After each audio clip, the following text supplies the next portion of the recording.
Thank you.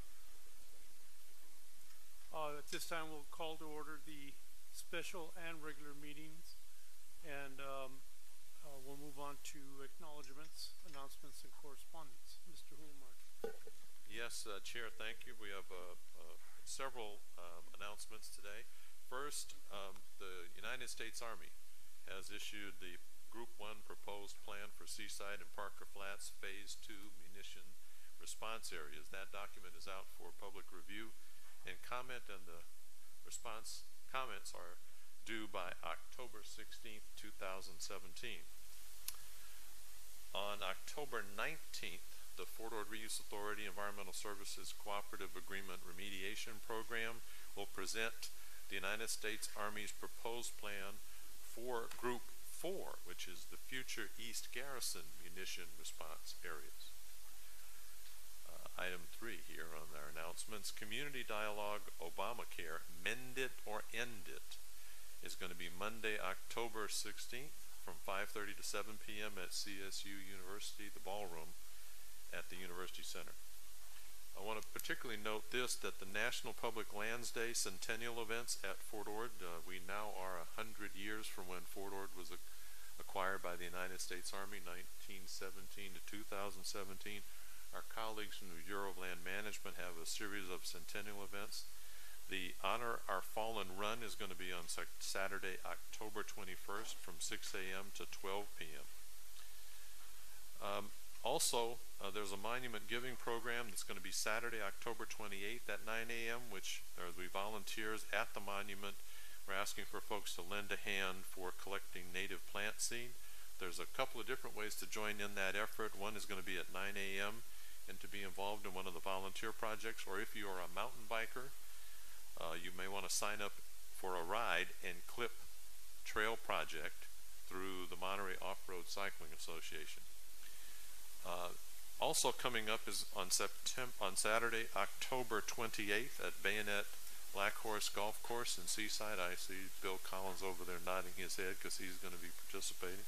Is the Heroes Open Golf Tournament there in Seaside. Also, Monterey Bay Economic Partnership, who's been working with us on regional economic developments and working with Josh Metz in our program here, and CSUMB as well with Larry Samuels and others. They are hosting their 3rd annual State of the Region Conference, which will be at the Hyatt Regency on November 8th, 2017. The theme this year is Let's Get Moving. Oh, appropriate. Okay, so the next item on the agenda is a closed session. If Authority Council will read us into closed session. Yes, thank you, Chair, members of the board, and public.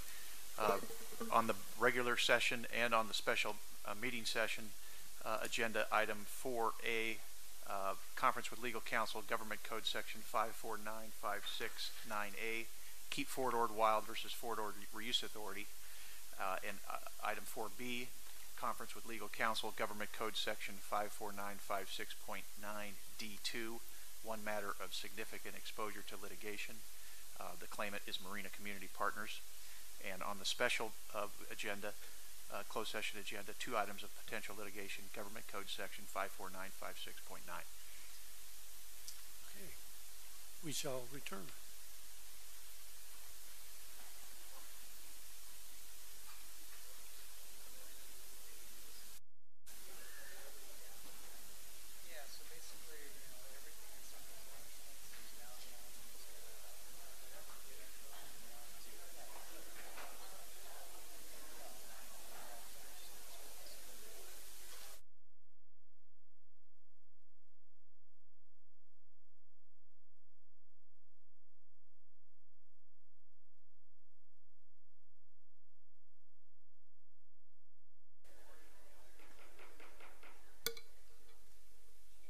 Thank you, everybody.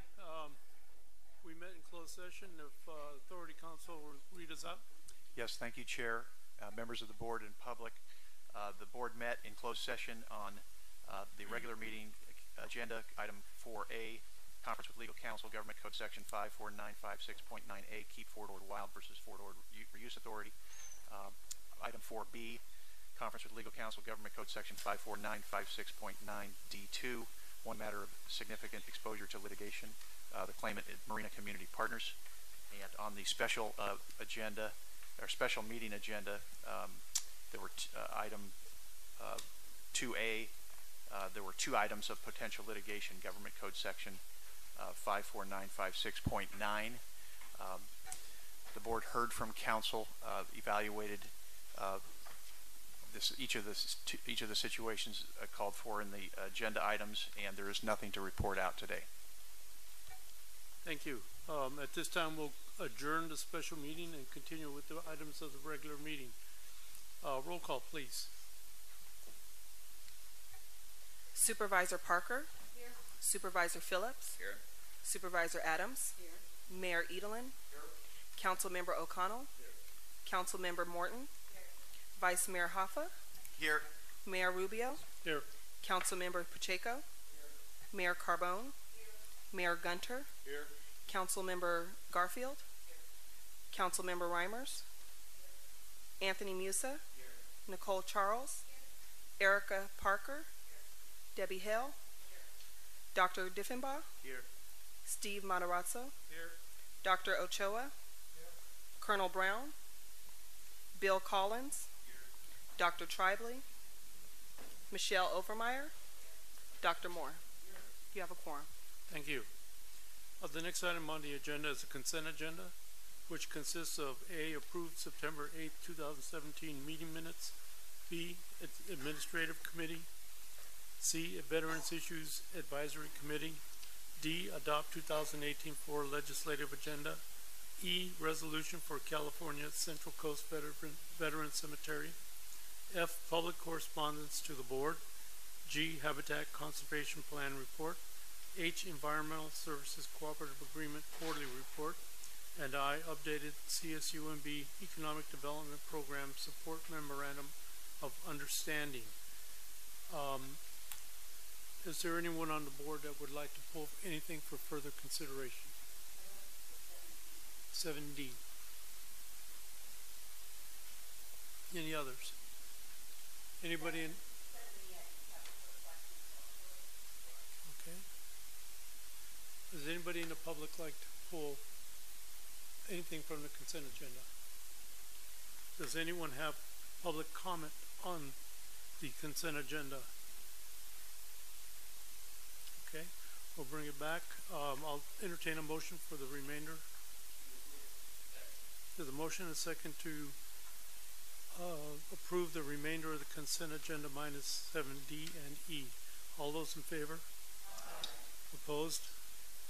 Motion carries unanimously. Okay, item D. Mr. Hulemark. Yes, Chair. Item D is the adoption of the 2018 FORA legislative agenda. That particular legislative agenda has enumerated items that go from A through, I believe, I. Let me just double check. No, A through H. That includes Habitat Conservation Plan legislative item, one regarding coordination regarding FORA transition issues. That's item B. Item C is economic recovery support. D is veteran cemetery, which phase 2 is coming up this year. E is augmenting the water supply and relates directly to our work with pure water. Item F, legislative cooperation with other legislative issues along the Monterey Bay. G, long-term stewardship of munitions cleanup areas, and H, prevailing wage coordination. All of those items are brand new, reviewed by the Legislative Committee and recommended for adoption by the board, with one exception, which is item B. That's coordination regarding FORA transition issues. That is exactly the same as it was last year, as the issue about moving forward with legislation is pending on another item on this agenda. So we left that exactly the way it was last year in the Legislative Committee. So what my concern is indeed under the code position. I'm just worried because we're going through this so much. Oh, I'm sorry. Yes, of course. I should remember that. My concern is under B, proposed position And it is the last phrase of the proposed position, which is that we would coordinate and seek support from state legislature, essentially to assure post-FORA funding for jurisdictions following FORA sunset on June 30, 2020, in compliance with Title 7.85 of the Government Code entitled Fort Ord Reuse Authority Act. I'm concerned about the phrase that follows, and the pursuit of a reasonable FORA extension not beyond June 30th, 2037. And I bring that forward. I know this, I don't know whether we can change that at this point or anything beyond that, but I just want it to be brought forward to the public because there is such grave concern over the extension of FORA. And I worry that if we are actively pursuing an extension not beyond June 30, 2037, it puts in mind the thought that we may pursue something beyond, up to June 2037, when in fact FORA's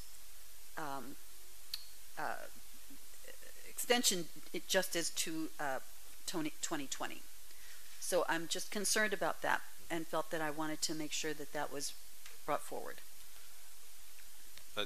Just to amplify, I think maybe the chair of legislative committee or members may want to add to this, but if you'll notice in the consent agenda board report, the very last paragraph on page 11 of 106, it points out that it's fully anticipated by the legislative committee that this language will be changed in the future, and that it was only left there because it is the adopted position of the board today. Yeah. So the question that I have is, would it be appropriate to eliminate this section until and approve the other legislative actions or endorsement, and reserve on this until after we finish the item with regard to the FORA transition and or a vote by the board on what its current position is? And if I may speak to that point, is that we passed this in 2016, with the intended purpose of a legislation being introduced and some action being taken in 2017. And in fact, that has not occurred, and the circumstances are different. And there's now a new recommendation from the Transition Task Force, which is different from the original task force recommendation, which was a recommendation to extend FORA to 2035. So it would seem to me that just eliminating that until we find out what the board's position is would be appropriate. And then I had a question in that last paragraph to which you drew our attention, Mr. Hulamard. It does indicate that the legislative offices have requested that the legislative agenda and any proposed legislation be provided before November to be included in their coming year legislative calendar. And reading that in the context of this paragraph, it appears that this is related to an extension of FORA, and I'm asking which legislative offices have requested the extension legislation be produced before November. Actually, I think they can speak for themselves, but both of the state legislative offices say they assemble their legislative program in November. I did talk to Senator Monning since that time, and he indicated that we have time, and he wanted to make sure that was clear. I was going to represent that when that issue came up. Okay. But clearly, when we wrote this, I spoke to Senator Monning yesterday, this is the report that we received at the legislative committee, that these legislative agendas for the coming year are assembled in November. Okay. And I did send my questions to the legislative representatives that sit on this, but did not receive an answer back. So that's why I'm asking it in this forum. Perhaps they want to answer the question. Sorry, council member. I did see your email this afternoon. Unfortunately, Big Sur all morning and unable to answer any emails, but I saw that you sent it to me last night. But Michael's correct. He's correct.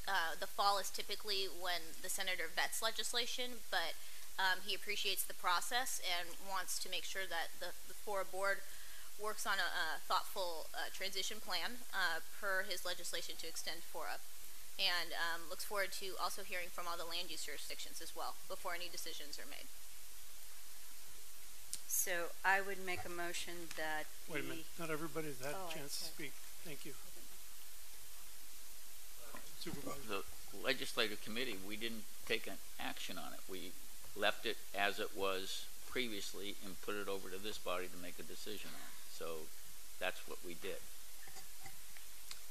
Mr. Reedley. I personally support an extension of some organization, a JPA, FORA light, or whatever you want to call it. And we'll talk about that when we talk about the Transition Task Force.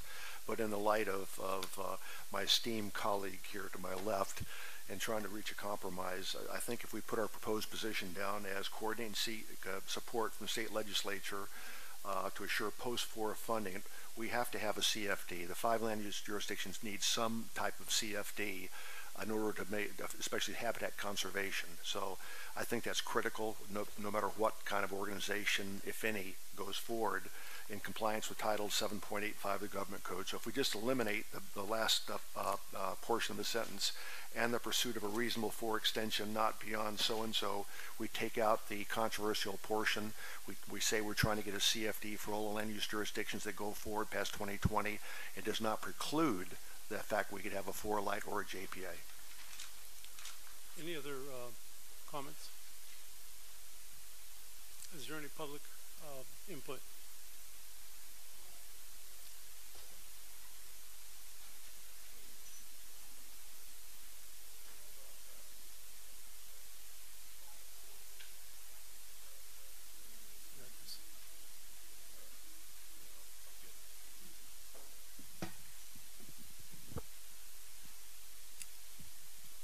I've heard several comments, but concerning the extension of FORA, I'm Yvonne Stone. I'm a county commissioner and I'm the director of the Fort Ord Environmental Justice Network. I would like to know why FORA is even existing right now.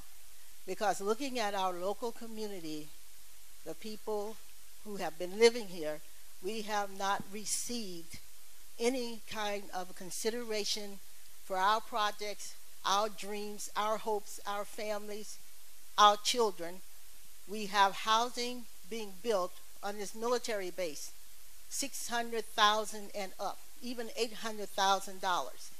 There's no affordable housing. I know that the governor passed an affordable housing bill of some sort, which would, and we don't know how that's going to go and how that's going to help us down here. And in lieu of all of the begging and the pleading for years and the changes to the community plan for our community, for this county, and for those who have lost jobs, housing, careers, we don't see where any action has been taken that is really beneficial to us and to our communities. So I would like to know where all the government dollars are going besides the university and none affordable housing, market-based housing. And we don't have any jobs that are permanent jobs coming into this county for the people who live here. Most of these jobs are being brought from outside of our county with the people who have their projects and their dreams. Thank you.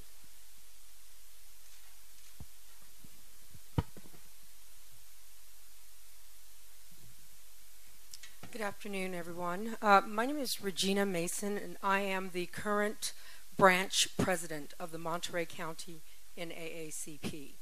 And prior to FORA being created, Senate Bill 899 that created FORA was opposed by the community in the city of Seaside.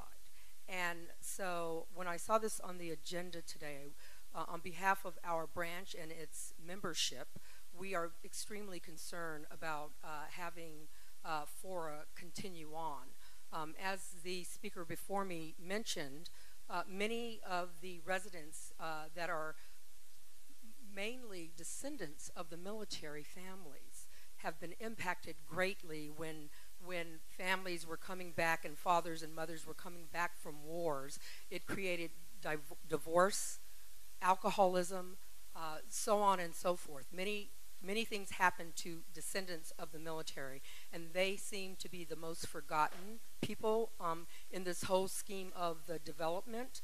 And people cannot afford $650,000 homes. So I would recommend that you consider coming back to the people and putting the power in the hands of the people and letting the people decide what their needs are, and at least being a part of the decision-making process in this whole issue around whether or not you are going to continue on. And so I just wanted to make that comment on behalf of the NAACP. Thank you. Thank you.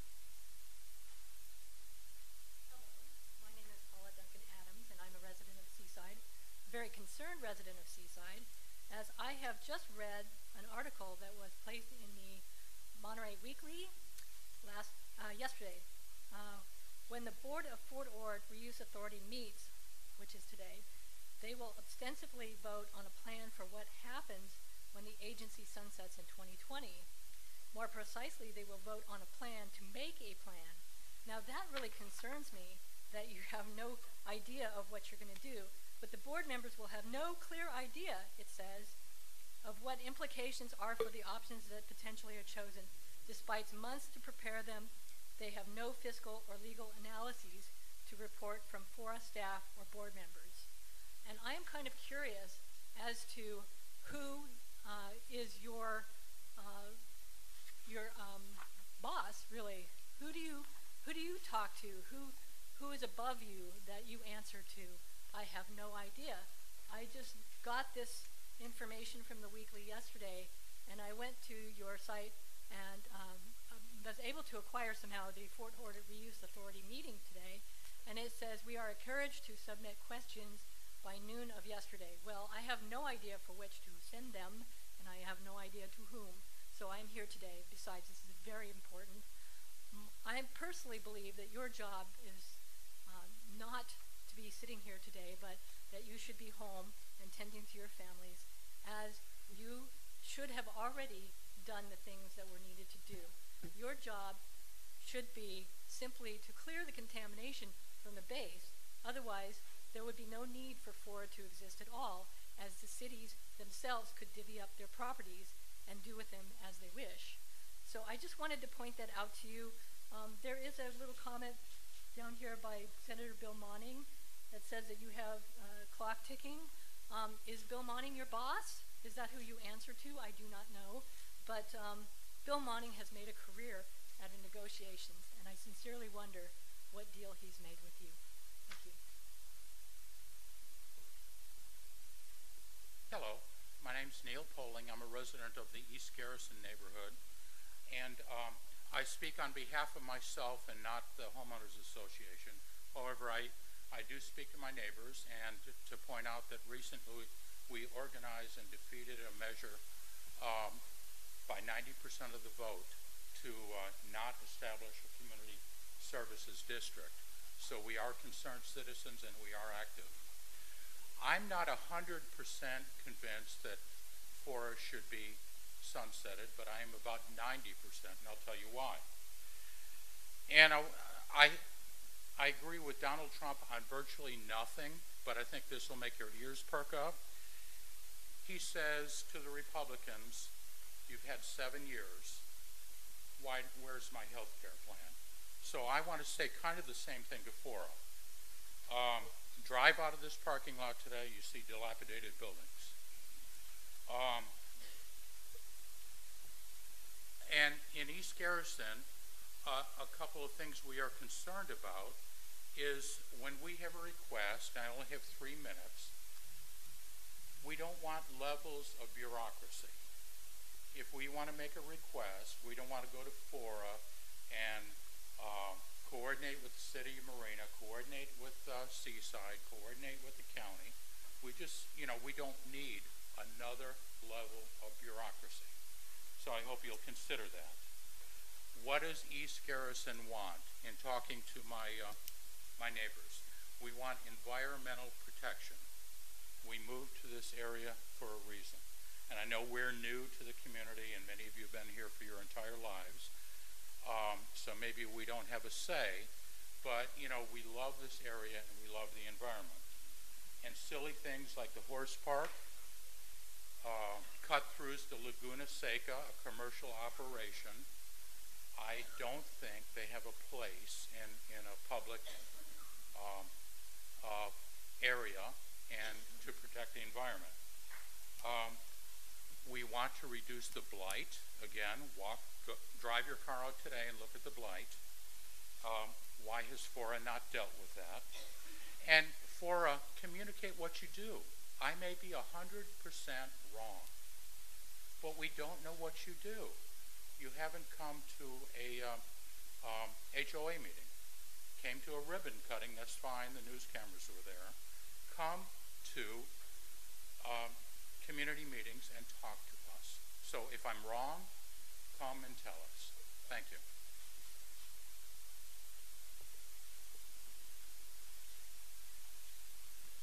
Good afternoon, everyone. Audra Walton, resident of the city of Marina. So a little nervous, I'm sorry.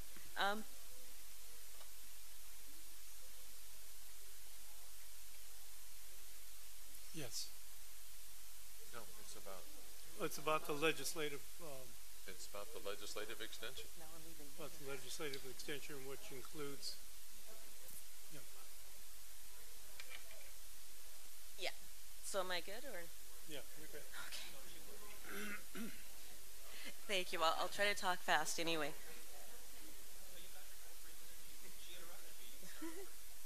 Okay. Good afternoon, everyone. Again, I'm Audra Walton, resident of the city of Marina. I also live in Preston Park. I've raised my children there. I love it there.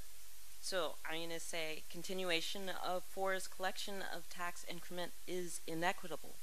Included in the recommendation for a single entity successor is the power to collect tax increment revenue that comes from local property taxes. These property taxes would otherwise flow to the county, local cities, and K through 14 education. In fiscal year 2015 through 16, FORA collected $1.6 million in property tax. Fiscal year 2016-17, FORA projects it will receive $2.3 million in property tax. With increasing development, the amount collected by FORA each year will increase annually. FORA's ability to siphon a portion of our property taxes for its use makes FORA a redevelopment agency. In 2012, the state of California abolished redevelopment agencies with their power to collect and spend tax increment revenue. An exception was made for FORA through 2020. Enough is enough. The extension of FORA is granting preferential treatment, and that one redevelopment agency is allowed to continue. These special taxes need to be restored to the taxing agencies, including Monterey County and our counties, consistent with the legislative directive of 2012. It is time to restore these tax dollars to K through 14 education. Our public schools are dependent upon these tax dollars, and the educational interests of our students must be given higher priority than the continuation of a bureaucracy that has outlived its intended purpose. Thank you.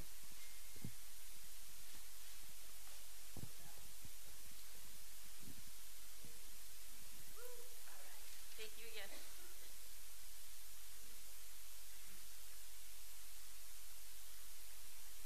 I do have a question. I thought this was on legislation. Will the public have an opportunity to talk about the issue when it comes up under the transition plan, or should I testify now? Yes, they will. Excuse me? Yes, they will. Thank you.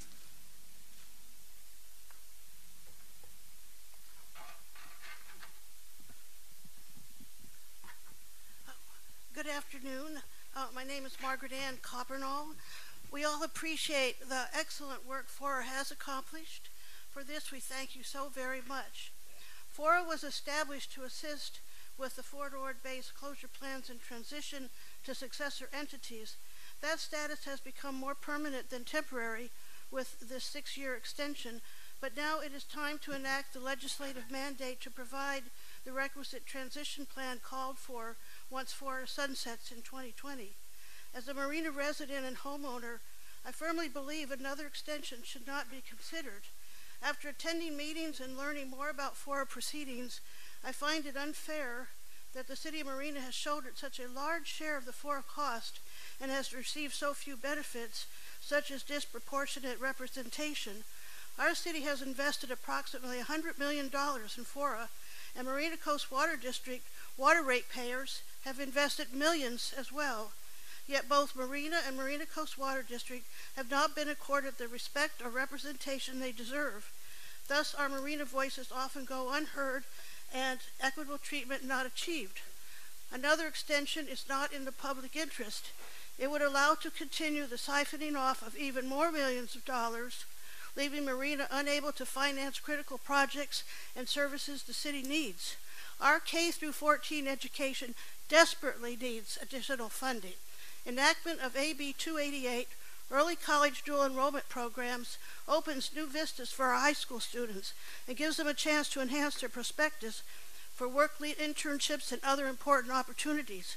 Education is the key to economic and quality workforce development. The millions in tax increments spent on FORA now need to be transferred back to our county, cities, and schools. For this reason alone, I prefer to see a transition plan rather than an additional extension or conversion to an entity with the same parameters as FORA. Everyone who comes here questions why so much blight remains decades after Fort Ord closed. Marina needs its tax dollars and sale revenues to remove this ugly blight. CSUMB receives students from our local high schools and transfer students from our community colleges.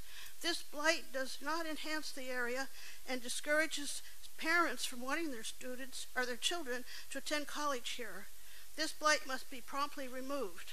Marina needs these funds to do so. Our faculty and staff deserve livable salaries that these additional tax increment dollars could help provide. I ask you, how is it fair that our faculty and staff are expected to work for less than half the salaries accorded FORA staff? Shouldn't fairness enter the picture and politics be set aside for the public good? Education is a key development asset that produces positive results. Your time is up. Thank you. Oh, I'm sorry. Thank you.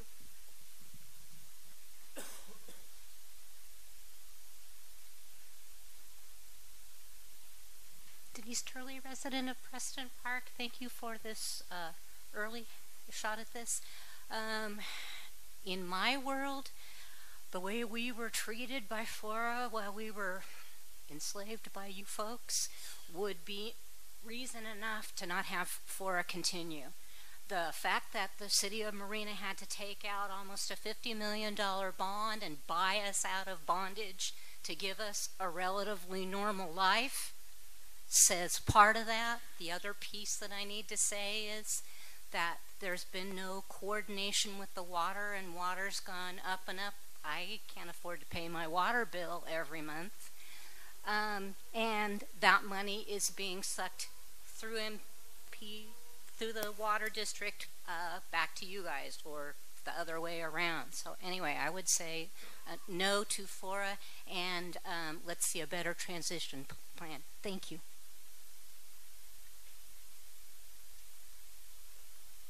Hi, good afternoon. My name is Jan Schreiner. I serve on the Marina Coast Water District Board, but I would like to finish up some comments that Margaret Ann Coppernall was nearly complete with, as I do agree with her statements as well as the statements of previous speakers we've heard so far. So this is where Margaret Ann left off about education is a key development asset that produces positive results.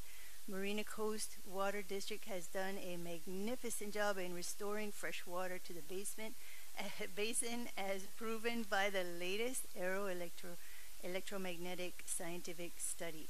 Marina Coast has received commendation for being number 2 in the top 3 water companies in the state for achieving more than 30% in water conservation. Marina Coast is totally competent and deserving of managing our sole water supply and protecting and preserving the basin under its service jurisdiction. It should be handed the authority to do so. I urge you to do the right thing for the public good. Prepare the legislative mandated transition plan for public review. Thank you for all that you have accomplished during your tenure, Margaret Ann Coppernall. So that's what she wanted you to also hear. I believe in my personal life, FORA was a great idea in theory 20 or more years ago. People worked very, very hard on FORA, and the sunset was part of that original theory. 20 years is a very long time. And I think at that time, but people were very much around the region committed to the reuse of this base. And as time has gone on, the representatives of various different cities and jurisdictions have kind of lost that intensity of focus. And then now what we're seeing is a little bit of people in here maybe protecting their own origin community's rights or some kind of interest that they personally hold for CalAm. So I think this is getting to be a little bit of a diverse participation in a way that's unfocused rather than being participatorily diverse. So I agree with especially the speaker from the NAACP and my friend Audra Walton and Margaret Ann Coppernall, and I really appreciate your time here today to hear us. Thank you. Thank you. Is there any other public comment? Let's line up, please, so that we can move this along.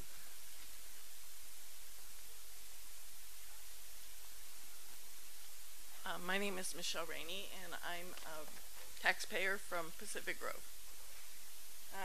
State law requires that FORA approve and submit a transition plan.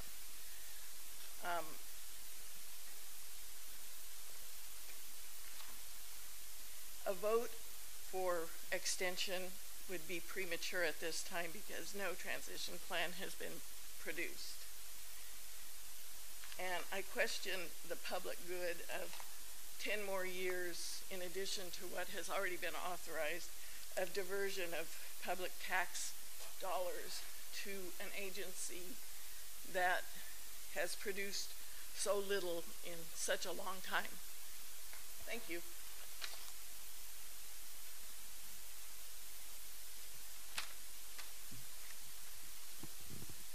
Good afternoon. My name is Kathy Biala, and I'm a resident of Marina. I will speak simply and frankly. FORA should not be allowed to go beyond the approved extension of 2020. Assembly Bill 1614 mandated FORA do the following. 1, shall assign assets and liabilities. 2, designate responsible successor agencies. And 3, provide a schedule of remaining obligations.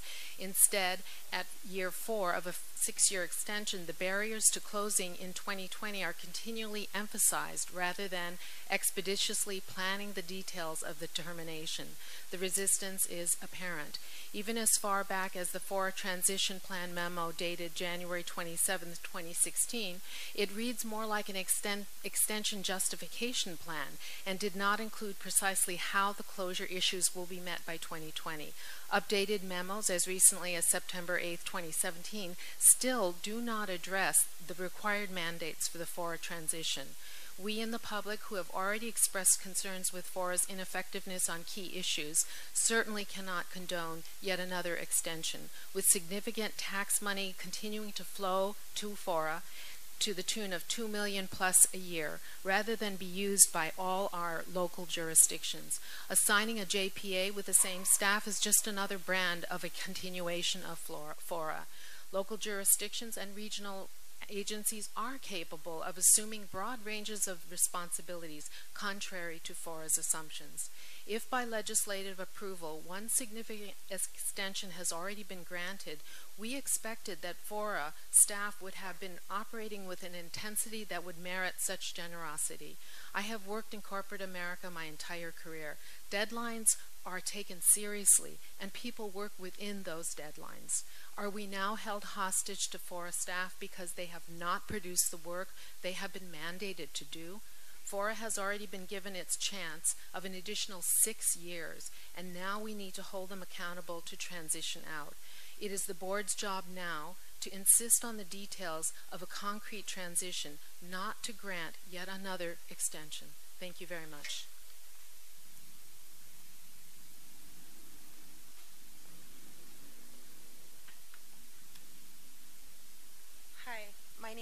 Nader. I'm a resident of Marina and a business owner. I don't know much about FORA, but I have an app on my phone called Nextdoor Marina. The community is talking about FORA and they're pretty upset. I've done my best to do a little research, but I do need a little more information. I urge the FORA board to please address legislation, mandates, as well as public expectations for thoughtful and thorough examination of transition options, including FORA sunset on June 20th, 2020.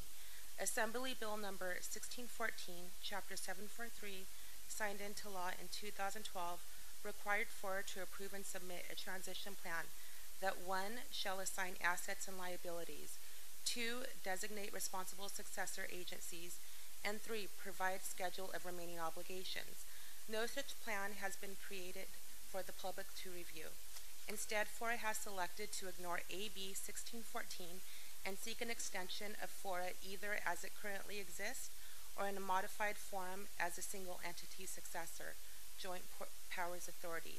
Their new Joint Powers Authority is an extension of FORA, not a transition that distributes FORA's responsibilities to other entities. While FORA may seek an extension, it is still mandated to produce a detailed transition plan for the event the legislature does not extend FORA. So I ask, where is the plan? Thank you so much for your time.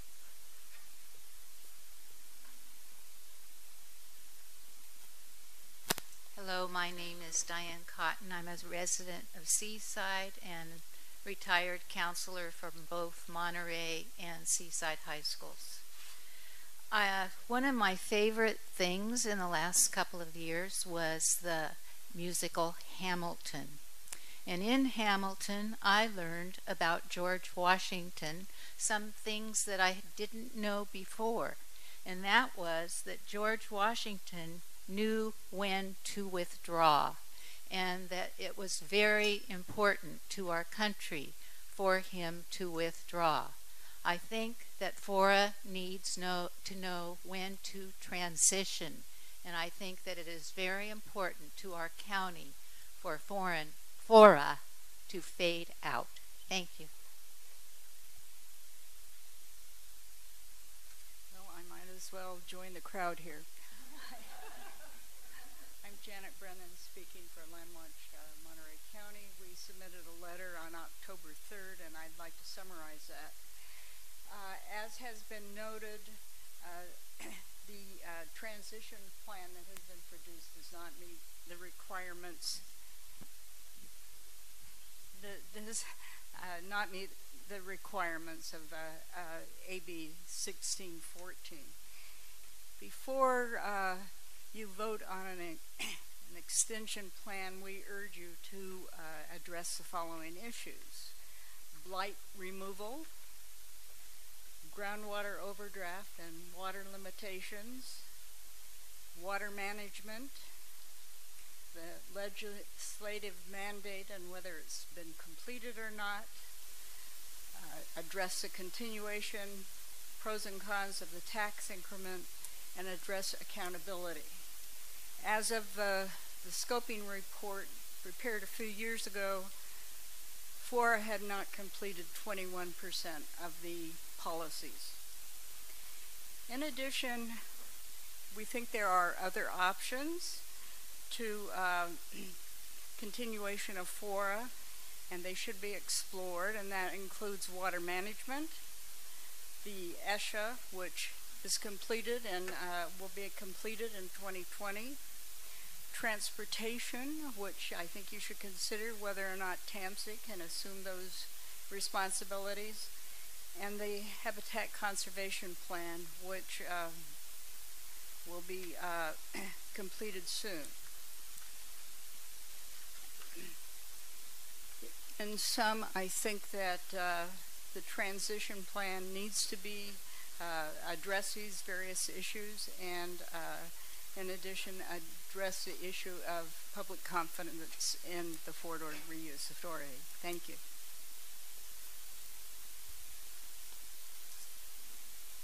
Hello, my name is John Wizard. I'm a resident of Marshall Park, which is off of Giggling. So I have the distinct pleasure of having my tax dollars go to Marina Coast Water District and then to FORA, as well as redevelopment fees for my city of Marina go to FORA as well. I agree mostly what the mayor from Del Rio said about the prematurity of adding language about extending FORA to 2037. I agree more with what everybody else has said about not extending FORA through a JPA, which is more or less the same thing. A lot of people have said a lot of great things, and I simply want to very succinctly say that I agree that we should eliminate the second half of that sentence, and it should just be as stated in the agenda without giving any consideration to working on extending FORA, since that would be inappropriate at this time. First, you must decide whether or not it's appropriate to transition before you can decide whether it's appropriate to extend yourself. Thank you.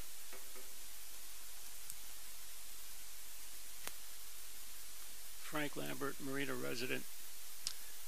Wow.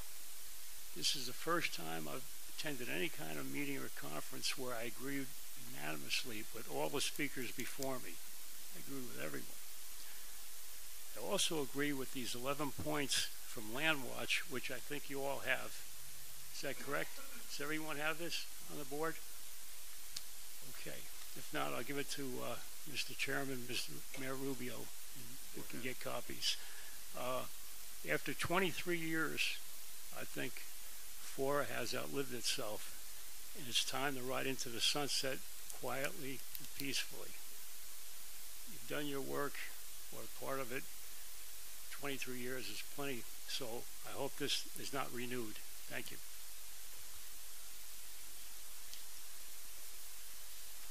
George Riley, I was going to wait till the appropriate time, but now's appropriate. I would like to ask a couple questions. One goes back to the legislation that extended you for 6 years. One is that, has there ever been a recent determination of the percentage of the territory of Fort Ord that is designated for redevelopment or reuse has been redeveloped or reuse? The basic condition under which FORA exists is that you will go out of existence when you reach 80%. Are there annual or regular reports about what percentage has been accomplished so far? Is there a benchmark on this kind of information? It's kind of a fundamental ground rule on where you operate, and I just don't hear that information. That's question number one. Question number two. What is it about dissolution that you do not understand? Extension, transition, 2037, none of those numbers and none of those phrases make reference to dissolution. And if that's not even part of the conversation, then you are not dealing with your legislative mandate. So where does that word show up except in the legislation? It doesn't show up in the staff report. It does, but it usually shows up as an excuse about why it can't happen and why you justify something else. I would like to see, and I think if you're going to take any action at all in the near future toward the mandate that you have for dissolution, I would hope that you set as an action plan how and what steps do you take to move transportation out of your jurisdiction and into the transportation agency, TAMC. How and what steps do you need to take to move the water responsibility out from under your jurisdiction and into an existing jurisdiction that already has that service? And third, what are you doing more aggressively about blight? The one thing that constantly comes up is blight, blight, blight, blight. And you always fall back on the fact that there's certain money that's that's restricted, you can't use, you're limited to development fees and all that stuff. How can you be more aggressive to that?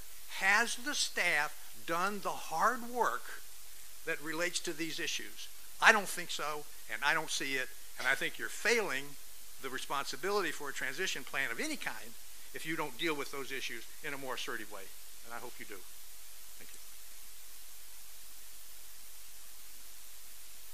Good afternoon, Board. Tom Mancini, former FORA board member. People made comments about the tax allocation here. For those who haven't been aware of it, there's a thing called SB 1600, which was also passed at about the same time as SB 899. You want to take a few minutes to take a look at SB 1600, you'll find out that the tax increments are broken down in there. I can't remember what it was, but it was the first 20 cents went to the school districts. Can you remember what they were, Michael? But I think maybe somebody ought to break it down and let you know that the tax increments, the tax dollars that you're talking about, are being dispersed through SB 1600.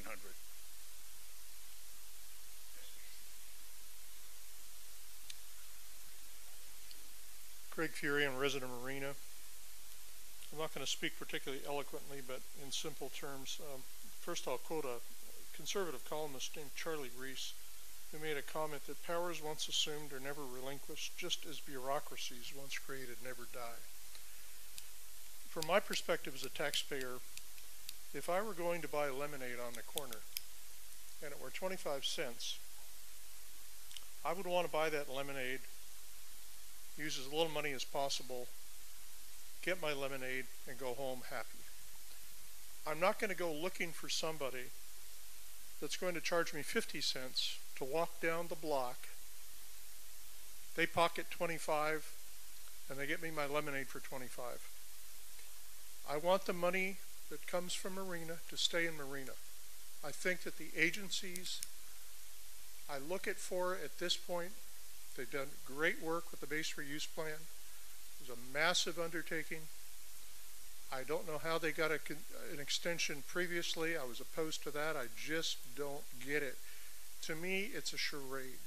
And it is, without trying to be too personal here, we don't need to be paying money from our taxes to have an intermediary funnel money to agencies that our city could very well do themselves, as other jurisdictions could. It's pure economics. Why support a bureaucracy when we don't necessarily need it? I hope that you prepare a transition plan as you're legislatively mandated to do. Thank you. Any more public comment?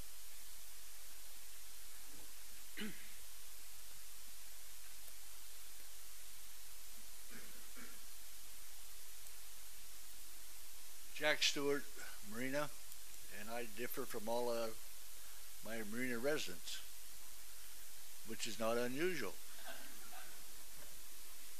I will say this, I want everybody to, I've heard a lot about FORA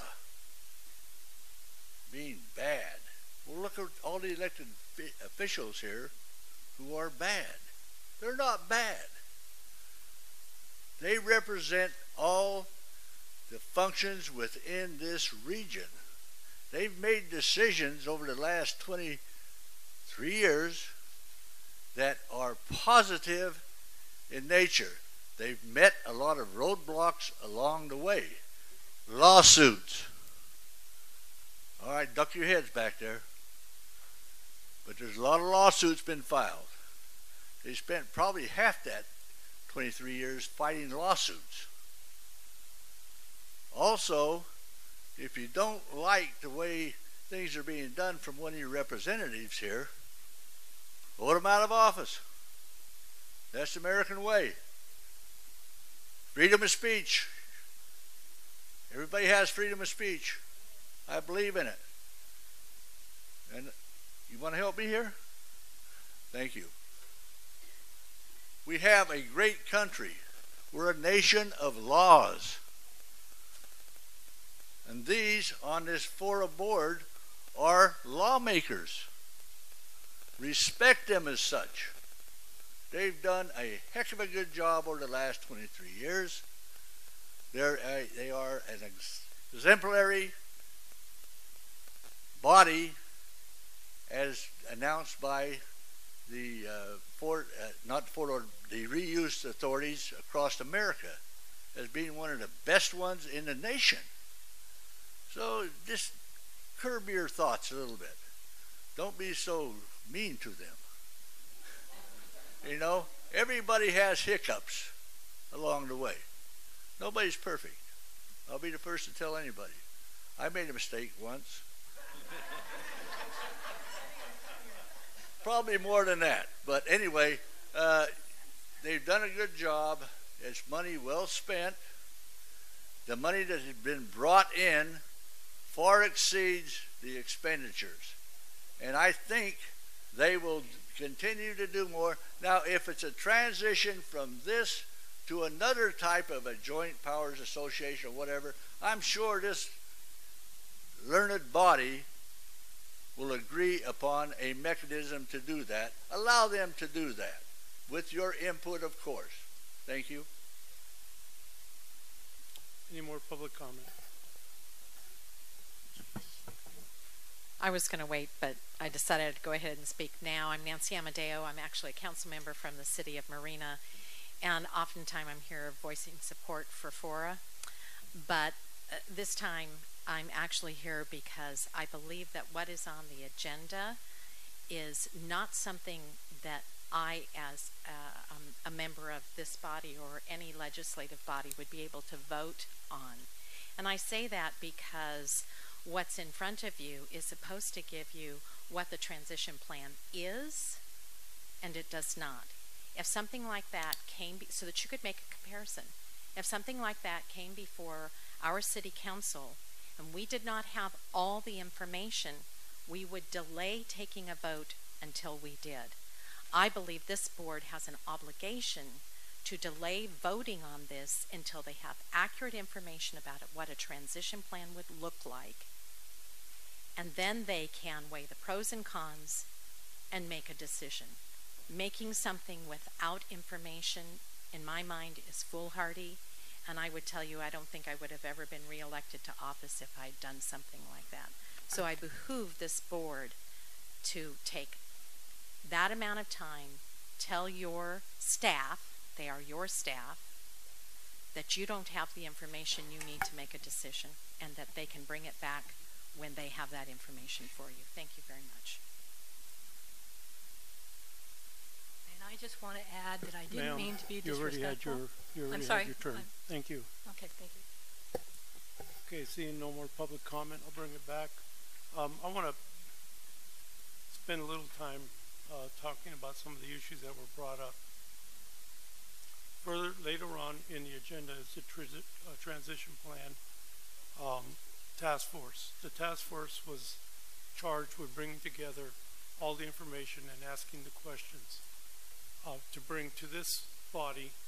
This body here, the Fort Ord Reuse Authority and its full board, will draft the whole plan based on what information was garnered by the transition task force. The task force charge was not to do the plan, but to ask the questions to get the information.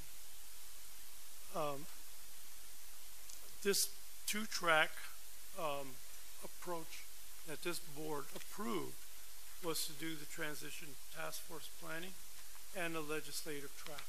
What we're talking about in this particular item right now is the legislative track, the other half of how this is working. So we're not supplanting the transition plan. We're taking a dual track.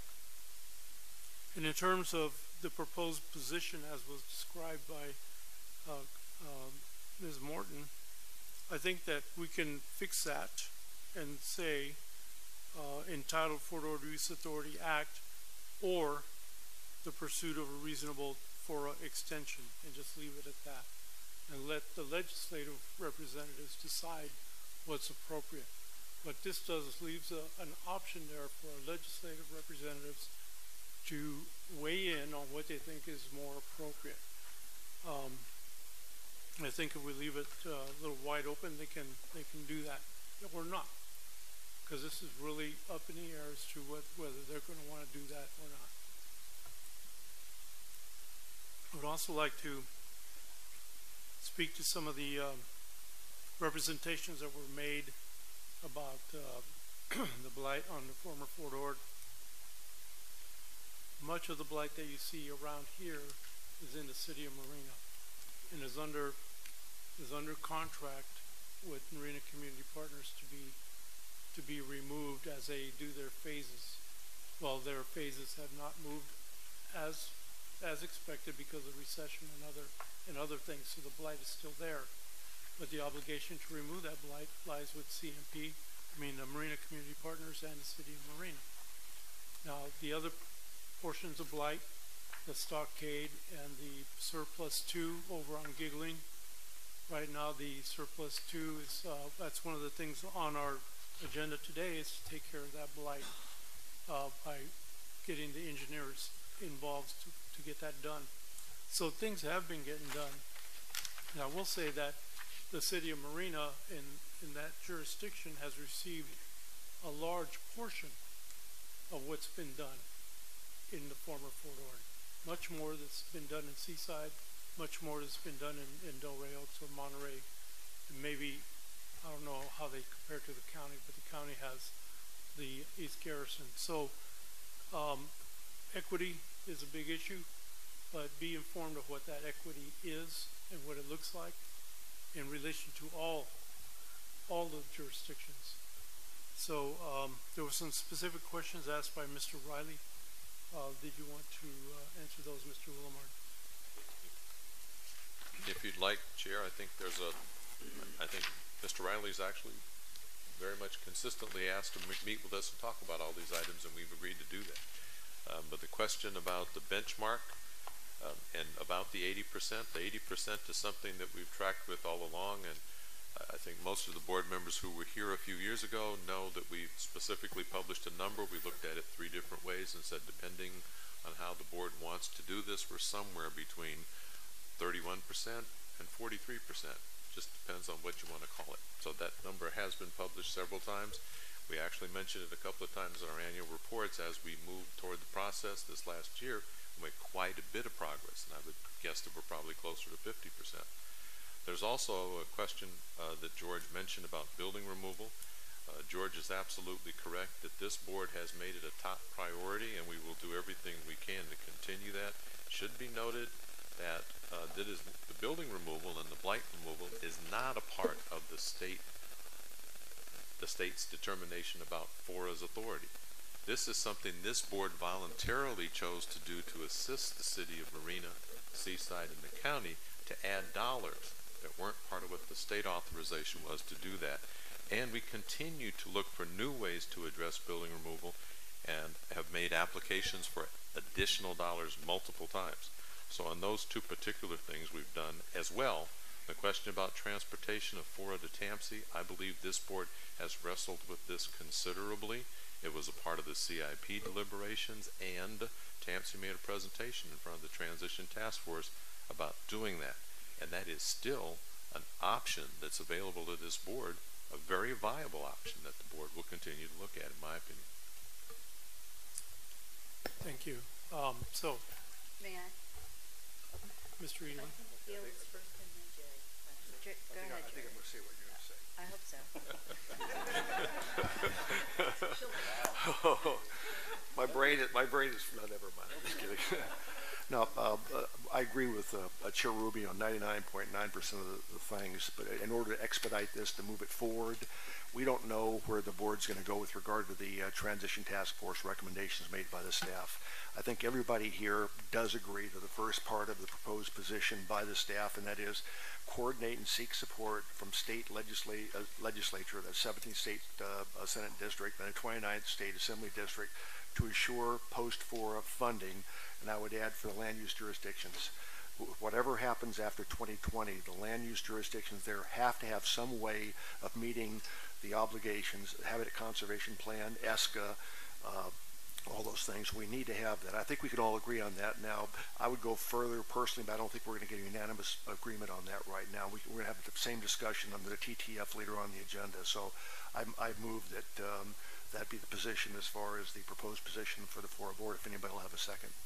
So, for clarification to the motion, my understanding is you're asking that the proposed position be stated as coordinate and seek support from state legislature, 17th state Senate district, 29th state Assembly district to assure post-FORA funding for land use jurisdiction. Period. Following FORA sunset on June 30th. No, we leave that out because we're not sure if it's going to sunset or not. We haven't had the discussion yet. So I'm trying to get the essence of where we are right now, and that is everybody, I think, agrees that the land use jurisdictions need CFD funding to meet obligations. As far as whether FORA exists or doesn't exist, or it's a JPA or something else, we haven't gotten to that discussion yet. So we can either spend another 45 minutes here, agree to this, move on, and attack this subject during the TTF discussion later on in the agenda. So I can't support the motion and I know it doesn't have a second, but I just want to speak to it if I may. We don't have a second because you wanted clarification. Is there a second? No, there is a second. Now, on the second. On the second, if I may speak to the motion, if FORA is extended, you don't need to seek money for the land use jurisdictions. So the sentence only makes sense if you continue it through to read, to assure post-FORA funding for land use jurisdictions following FORA's sunset on June 30th, 2020. That would be the current position. The board is free to take any further position regarding extending FORA. That vote is coming up in a later matter if that's what this board seeks to do, regarding considering an alternative to FORA, regarding following through in FORA sunsetting. But you don't need to seek legislative funding for the land use jurisdictions if FORA is not sunsetting. I can change the motion to try to meet your needs, and that's if FORA sunsets. Just add the if in there. That way we're not making any determination that FORA will or will not sunset, but we need to ensure there's CFD funding after 2020 if FORA sunsets in that regard. Does your second hold? My second holds. And I think that if I just may comment one other time, Councilmember Frank O'Connell, who was the chair of the FORA board at the time, brought this issue forward back when this transition first recommendation came forward, in that all of us understand that the land use jurisdictions are looking for funding mechanisms. And if the legislature has the constitutional capability to create legislative funding mechanisms for the underlying jurisdictions, that benefits all of us. So I think that position is favorable to every jurisdiction. Any other comments on the question? Seeing none, I'll call the question. All those in favor? Aye. Opposed? Motion carries. Thank you. Okay. That was only on D. We already approved the other. Yes, with that change. And I pulled E for a question. Right, so just to be clear, that was the whole legislative, okay, got it. Okay, so now item E, no question? So the question that I had, just that the value, the board report says the value of the land has been contributed for the cemetery is worth $14,432,400. I don't know why I can't speak. So my big question is, I wanted to know the source of the value. Was there an appraisal? I just want to be sure that we're hitting the right number to help the cemetery, obviously, but where'd that number come from? Did the county appraise? Somebody appraise? Mr. Chair, point of order. We've already voted on the item. No, we haven't. So we only voted on C or 7E. We voted on 7D. 7D. Okay. We approved the remainder of the consent agenda. Okay. Thank you. Minus D and E. Yeah. So, where are we? No problem. No, it's fine. I was asking, there's 3 boards asked to approve this. The county, City of Seaside, and FORA, and I'm just asking for the source of the value. We use the number that we published the last several years as the average price of property sold on Fort Ord from the capital improvement program and the work that's been done by our environmental consultants. So it's mentioned in the resolution, Director Martin, under the resolution point G. It states that the average general value is $171,000 per acre for development properties on Fort Ord. So you take that number, multiply it by the 84.4 acres of the cemetery, and that's how the 14.4 million was established. And that average price is based on bare land? It's based on the transactions of land sales on Fort Ord over the last 12 years or so. So does it include the lands that are being transferred with blight? It includes those lands, includes various projects that came to the board, such as the dunes on Monterey Bay, the East Garrison project, the Delray Oaks project, etc. So the point that I'm making, if it includes lands with blight, and this area doesn't have blight, the value might be higher. I'm trying to make sure that we are supporting the veterans cemetery to the best extent possible, and that we do that with thorough examination of what values we assign to this property, if it's to be carrying weight for them to get additional funding. So that was the reason for the question. Thank you. Any other questions on this item?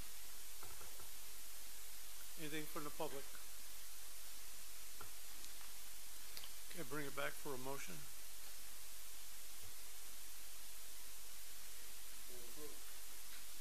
The motion is second to approve item E as presented. All those in favor? Aye. Opposed? Motion carries unanimously. Thank you. Yeah, okay, moving on to business items. A, B, and C. Mr. Hulamard. This first item is an approval request from the Fort Rodriguez Authority staff for a Master Services Engineering and Design Services contract with Whitson Engineers not to exceed $1.5 million. This is also approving several service work orders. There are some amendments to this item that Peter Said will provide to the members of the board. And go ahead. Thank you, Michael. Thank you, members of the board and members of the public. So on item 8A, 17 years ago, the FORA board entered into a master services contract with Cregan and D'Angelo Engineers. Cregan and D'Angelo Engineers provided engineering services for Imgen Parkway, or for Imgen Road, for 2nd Avenue. They did utility master plans. They helped with getting rid of the sewage dumps into the ocean. They did quite a lot. Since that time, their contract has come up. It ends in November 2017 after 17 years. And in order to replace it, we went out with a public solicitation to identify new engineering firms that may be able to provide those services as we move forward. We did a public solicitation. 5 engineering firms provided qualifications and were selected as being qualified. After the selection, we identified the top performing, the top evaluated engineer, which was Whitson Engineers, and we brought them in for a negotiation. We did this in coordination with the cities of Seaside, Monterey, Delray Oaks, and the county. So in that particular negotiation, we were able to come to terms on a contract and come to terms on service work orders. So let me tell you a little bit about those things. First is the contract. It's a standard contract. It has terms that are the same as the last master services agreement. We haven't added anything into that. Basically, it just controls our relationship with this particular engineer. Those general terms allow us to then identify service work orders or scopes of work for different and varying projects on the base. So we've identified 4 major scopes of work for this particular engineer to move forward on. The first one is program orientation and scoping. It's necessary when one engineer takes over the work for another engineer that they ensure for public safety that that work is correct and validated, and so there is scope in there for that engineer to look at that program orientation. The next major scope is for South Boundary Road. South Boundary Road is a roadway improvement. It's improving the road, it's improving South Boundary Road between General Jim Moore Boulevard and between about 200 feet past Rancho Saucito Road, Monterey. The third major work item is for Giggling Road. That is also a roadway improvement. It goes from also General Jim Moore Boulevard up to 7th Avenue in Seaside. And the fourth major scope item is a contingency item, and that's to cover utility coordination, UXO coordination, and public outreach, because there are what we call in project management known unknowns, and we understand that there may be something that arises having to do with utility planning with PG&E, that sort of thing. So those are the 4 scope items. Eastside Parkway, this question has come up a number of times. Eastside Parkway is not included in this scope. That is actually under a separate contract, and it is beginning a CEQA process, so there's a whole other aspect there. That particular roadway is not a discussion on today's item, so we'll have to save it for another time. There's also been a number of questions having to do with the history of both South Boundary Road and Giggling Road, and so what I would like to do is maybe kind of inform you on some of that. So in 2005, FORA and TAMSI identified both South Boundary Road and Giggling Road as roads that needed to be improved in the regional transportation network.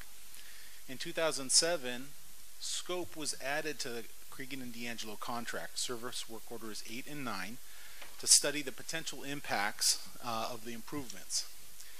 That work was completed in 2010, and that resulted in what's known as an EAIS document. It's an environmental assessment document that looks at the impacts of the roadway.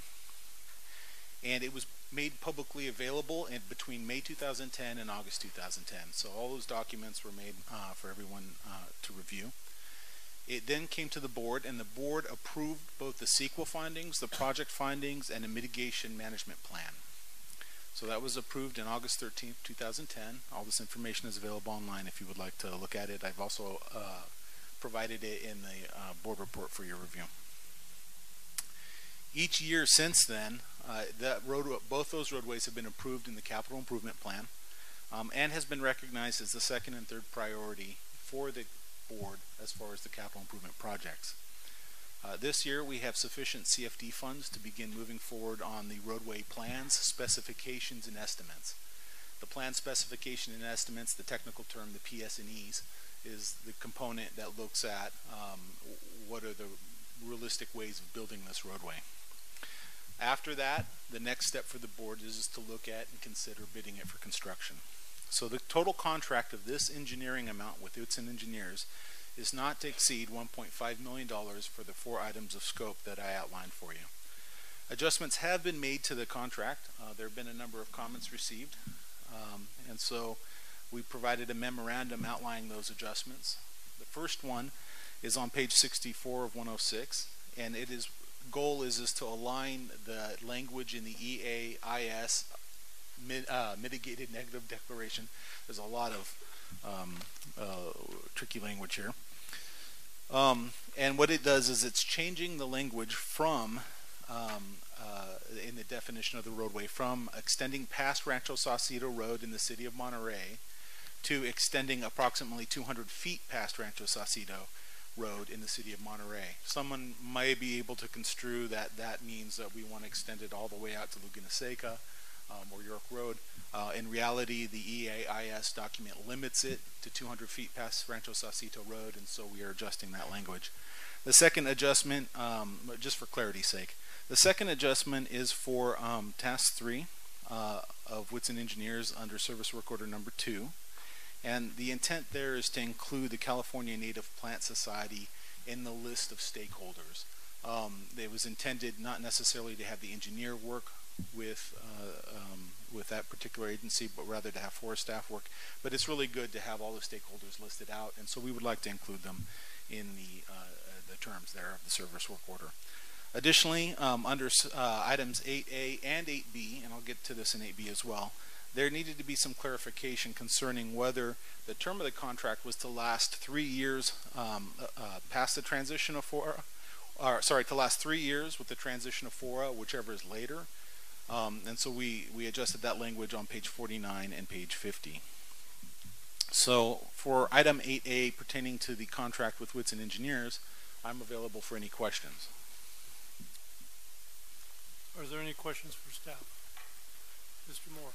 This may be a question for council, but I direct your attention to page 72 of 106, where in the end of task 2 includes amongst the following types of services a service called et cetera, and I'm wondering if it would be wise for us to include et cetera in contract.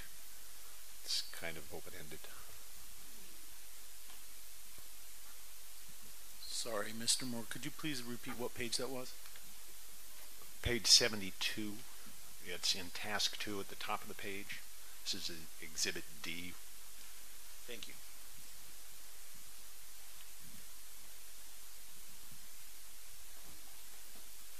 That's a real question?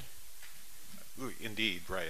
I've seen some contracts and approved some at Marina Coast. I've never seen an et cetera. We can take care of that and eliminate it.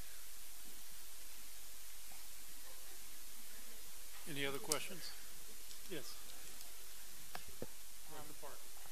Thanks, Mr. Chair. I have 2 questions. So I have been going along with the recommendations to move forward on Giggling Road and South Boundary Road and keeping them at the top of the CIP list because the EIR has been done and staff has said that the roads are ready to go. But now I have two questions about whether this is the right time to proceed. The first has to do with some questions that have been raised by KFOW and the prospect that we might be in litigation. So my question just is the cost to us if we proceed today and we do end up in litigation with KFOW. Do you have a sense for what that's going to cost us, and maybe for a reference how much we spent on just your fees, not on settlement or anything else, for the East Side Parkway? It's hard to estimate at the outset. It depends on a lot of different factors and variables as to how the litigation goes. Mm-hmm. I can tell you that our fees are normally half of what KFOW claims, and I know in the East Side Parkway case our fees were around $300,000. Generally, the litigation is very expensive, very document intensive, and so it's something that's meaningful in terms of expense, mm-hmm. but I really hesitate to give you a definite number because it varies so much. Okay, thank you. That's helpful. The second question is from a different angle, and we'll be talking more about this when we're in the transition task force item, but it has to do with the question of how fees for roads would be collected if the CFD is no longer in place after 2020. So as I understand it, jurisdictions can require developer fees for roads, road improvements that are attached to the development that the developer is working on. And as I also understand it, a jurisdiction, so for instance, Delray Oaks on South Boundary Road, Delray Oaks could require the developer to pay for the improvements on that road. But Delray Oaks would not be able to require the developer essentially to reimburse FORA if FORA had already built the road.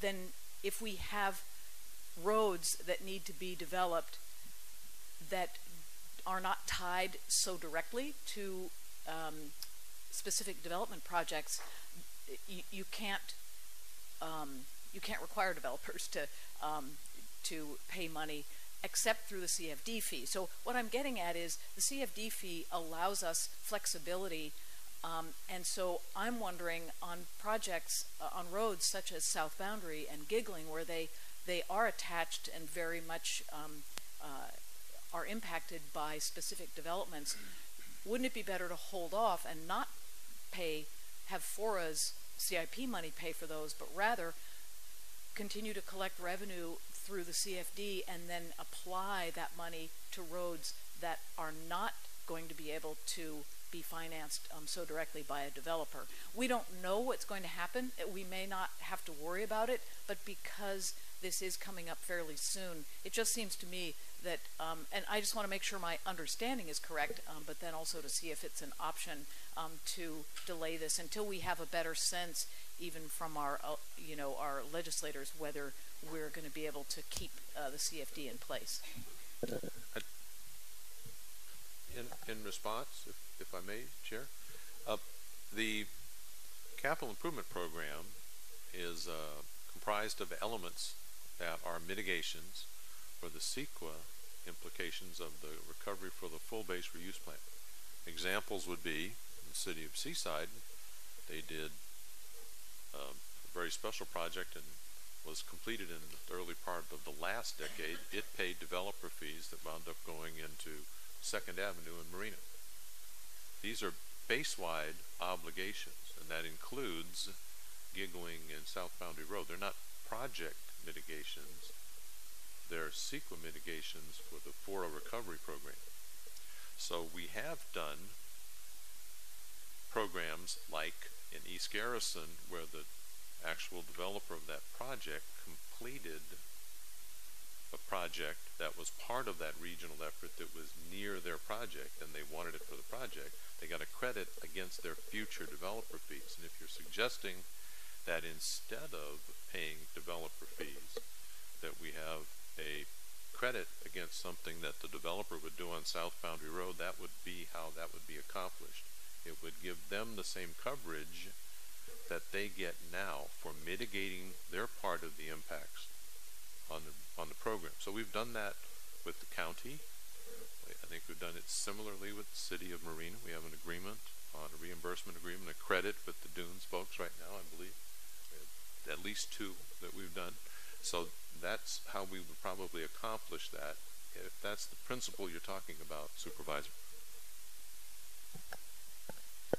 Thank you. Yes, and yeah, so the challenge is we don't know if we're going to have the ability to do that in the future, and we are going to have projects that don't qualify for those local developer fees. So anyway, it's just kind of a word of caution, and I just think we should be really clear about what we're doing and how we're going to deal with those issues before going forward with something that looked like it was a pretty straightforward thing.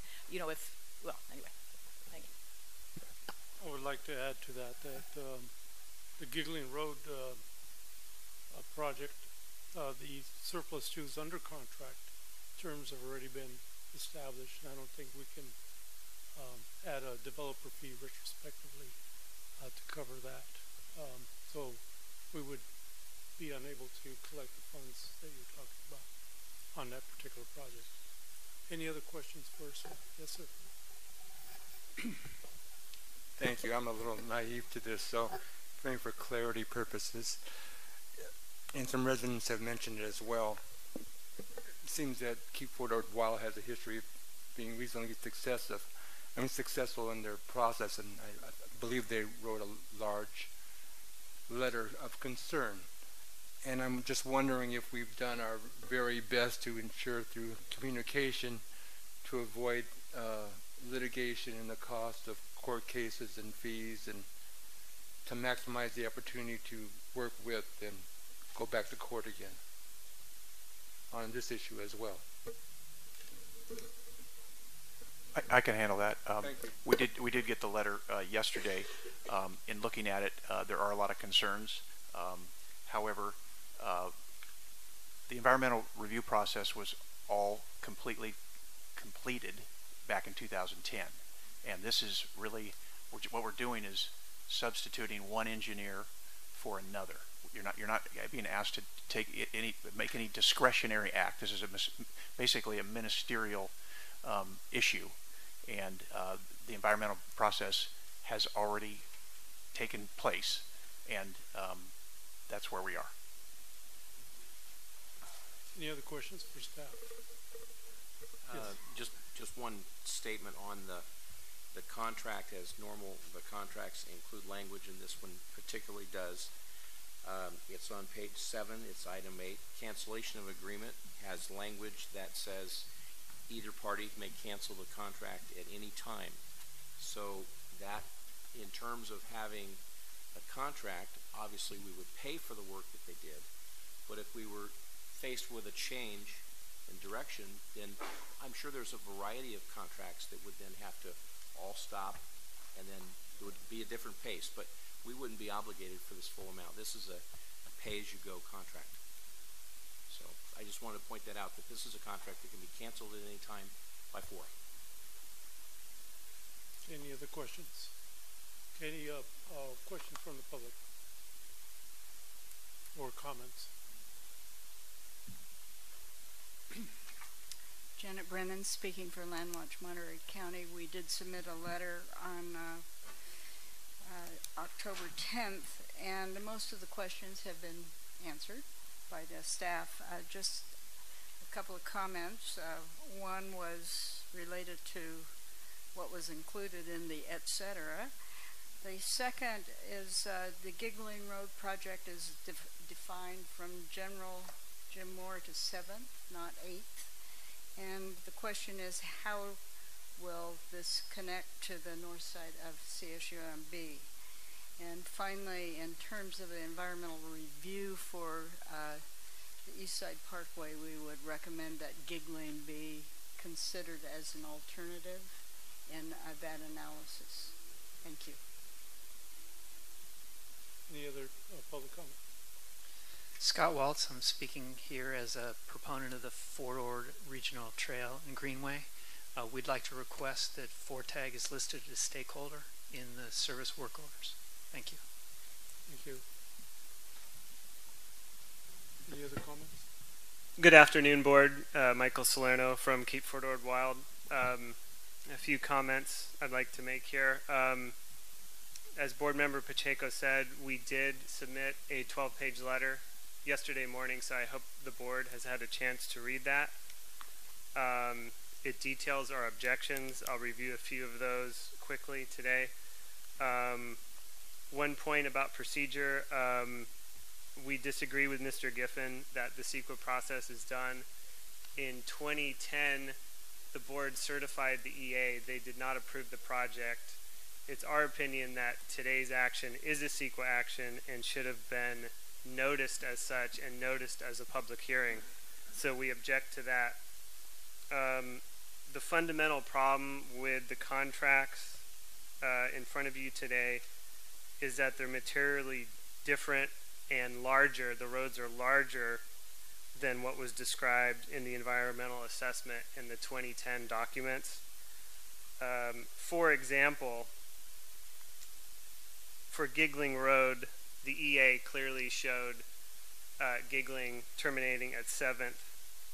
The Whitson contract shows the design going out to 8th Avenue. That's a block longer. That's a material difference. If you look in the CIP actually shows Giggling then extending to East Side Road as a 4-lane. So again, that's inconsistent. Another major issue when you get to South Boundary Road is that the EA did not evaluate intersections along South Boundary Road.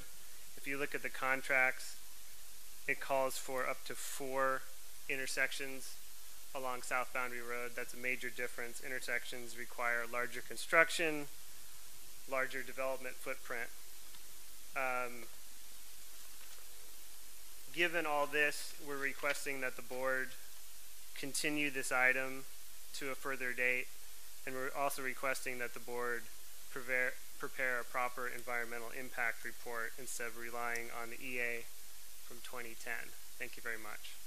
And I'm going to submit another copy of the letter to the clerk. Is that okay? To the Board? Thank you.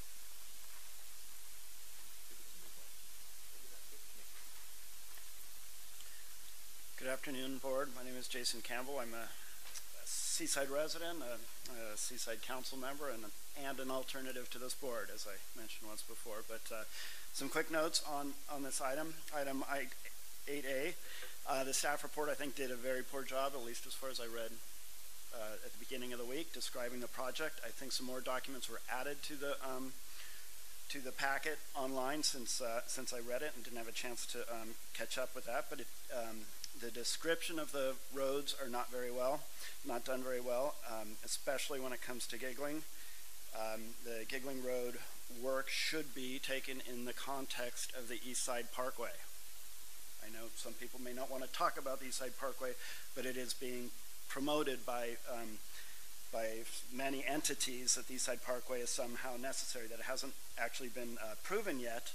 However, the East Side Parkway is in the direct, is basically comes in contact, the preferred, quote, preferred alignment comes in contact with Giggling Road.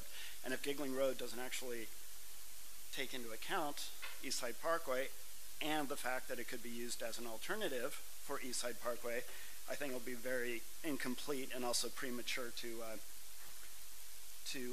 approve this design without taking East Side Parkway into account. As the dates shown, 2005 the roads were brought up. 2010 there was an environmental report work done on those roads back then. Not saying they're the same as now. And then also just about 2010 the preferred alignment of of Eastside Parkway came into being, and they weren't blended together. So I'm not really sure why they were not considered. So I urge you to consider that in the big scheme of traffic mitigation and what's absolutely necessary. And I also just want to give the board a heads up on this 12-page letter that I at least got in an email. I don't know if you got it in the packet, but I think we all got the emails on the letter from Keep Fort Ord Wild. I believe it's multiple lawsuits the FORA has lost to Keep Fort Ord Wild. And so you should take it seriously. And I would hope you would get some really qualified advice as to whether that letter is worthy of concern. And I recommend you get the advice from people who might not have given you the best advice in the past. For example, with the Eastside Parkway, that lawsuit, FORA just won. I think it's time to look for some better legal advice and try and save the taxpayers money, save the taxpayers headaches. Nobody likes to see lawsuits. Nobody likes to pay lawsuits. But if the FORA attorneys, maybe $300,000, and if the other attorneys prevail, it can turn into another almost $1 million that the taxpayers pay. So please, take this letter seriously and take a good hard look at this. So I would move that you continue this item until you have all these important questions answered. Thank you.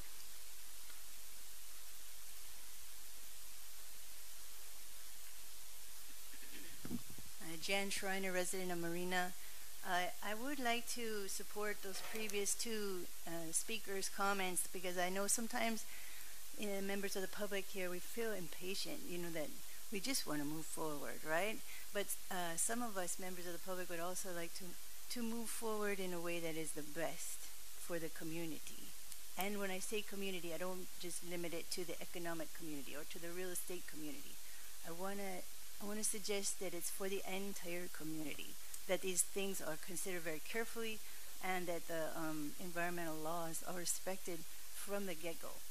That it's not sort of a letter of the law, but a true spirit of the law that we are all addressing. And sometimes I feel this Eastside Parkway has really changed in its layout and changed over a period. I was looking in the public copy since 1999, so I understand the impatience in some regards, but in other regards, let's do it really, really well the first time, and so that lawsuits that are expensive and put together by volunteers with attorneys that they have to hire and cost the taxpayers, like he was saying. And I realize all of you are basically volunteers except for the staff and the attorneys in the room, but this work together as a community do the best thing for the entire community, not just for the business people. Thank you. Any other public comment? Seeing none, I'll bring it back to the board. Yes, sir. Yeah, thank you, Chair. Just a comment with regard to the South Boundary Road project. That's 8A. That project is an essential part of the CEQA mitigations that we had an agreement with the Sierra Club. It's been part of the FORA capital improvement program from the very beginning. It's always been on the list. We've never had a problem with it before. It's not a Delray Oaks project. Rather, it's a transportation improvement project that connects General Jim Moore Boulevard. It completes that route through South Boundary Road to the Rancho Saucedo, eventually connecting to Highway 68. It bypasses the congestion at 218 and the 68-218 intersection. Yes, the improvement project, it does help Delray Oaks to some extent. We're building a recreational vehicle park at one end of that improvement on the road. The recreational vehicle park is there to support the Fort Ord National Monument, promote ecotourism, and the Fort Ord Trails and Greenways project. What you don't know is that the developer of our first project, the recreational vehicle park, has an option agreement on the remaining land at Fort Ord. And he's offered $30 million for the remaining land at Fort Ord. Of that $30 million, of course, FORA will get half of that, $15 million. What can that $15 million be used for? It can be used for the building removal of all the blight. So we're trying to work with everybody to get the money so we can give the money to FORA so we can get rid of the blight. And the very people that are screaming about blight are trying to shut down the building of the road that allow us to get the money to solve the blight in the first place. With regard to the lawsuits, the main organization doing this is a respectful organization, Keep Fort Ord Wild. What is their objective? To keep Fort Ord wild. Okay, what are they going to try and do? They're going to stop development at Fort Ord. They're going to stop water. They're going to stop transportation. They're going to stop anything they possibly can. They're going to sue anything that's going on from now to the future. So expect the lawsuits. I personally don't think there's any merit at all in the lawsuits. I don't care what I think. I care what John Giffen thinks. We've had a series of lawsuits by Keep Fort Ord Wild against the Fort Ord Reese Authority, with the exception of one recently. We've won the vast majority of them. John Giffen's been asked his legal opinion with regard to the lawsuit on 8A. He says there's no merit to the Keep Fort Ord Wild lawsuit. I would take that to the bank. Any other? If you want to comment, I was going to make a motion. We approve the contract for the engineering firm because that was my understanding. This is what we're voting on this item.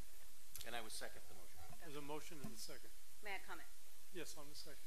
So I think that Councilmember Pacheco has given us a strong point, as has Jane Parker, is that when we leap into something, it's often cost us money. And whether we're right or wrong in a lawsuit, whether we prevail or lose, we still spend the $300,000 for our attorney to defend us. We don't get to recoup our funds from whatever agency or entity sues us. The letter that came in yesterday has significant concerns raised, and whether they're all viable, partially viable, not viable in their entirety, as a director, I don't have sufficient information in front of me to look at what that EIR or EA said to see if the project differs. I don't know. And I find that within 24 hours for our staff and our city attorney, or our FORA attorney, to be able to address all those concerns and give us a one-paragraph change in the language of the contract probably may not address everything, especially when I listen to the speakers. I also endorse Supervisor Parker's position, is that we have 2.5 years. We have the CFD potentially going away. That prioritizing and what we do and in what order is critical. We were tagged horribly with having to pay a settlement because we approved an action. We never did the action. We approved the action, and that led to liability to Keep Fort Ord Wild. I am making a substitute motion that we continue this matter for 30 days to allow our council time and allow the modifications that were presented by our staff member to be addressed by the complainant, Keep Fort Ord Wild, to make sure that we have accurately addressed what are the basis of their concerns.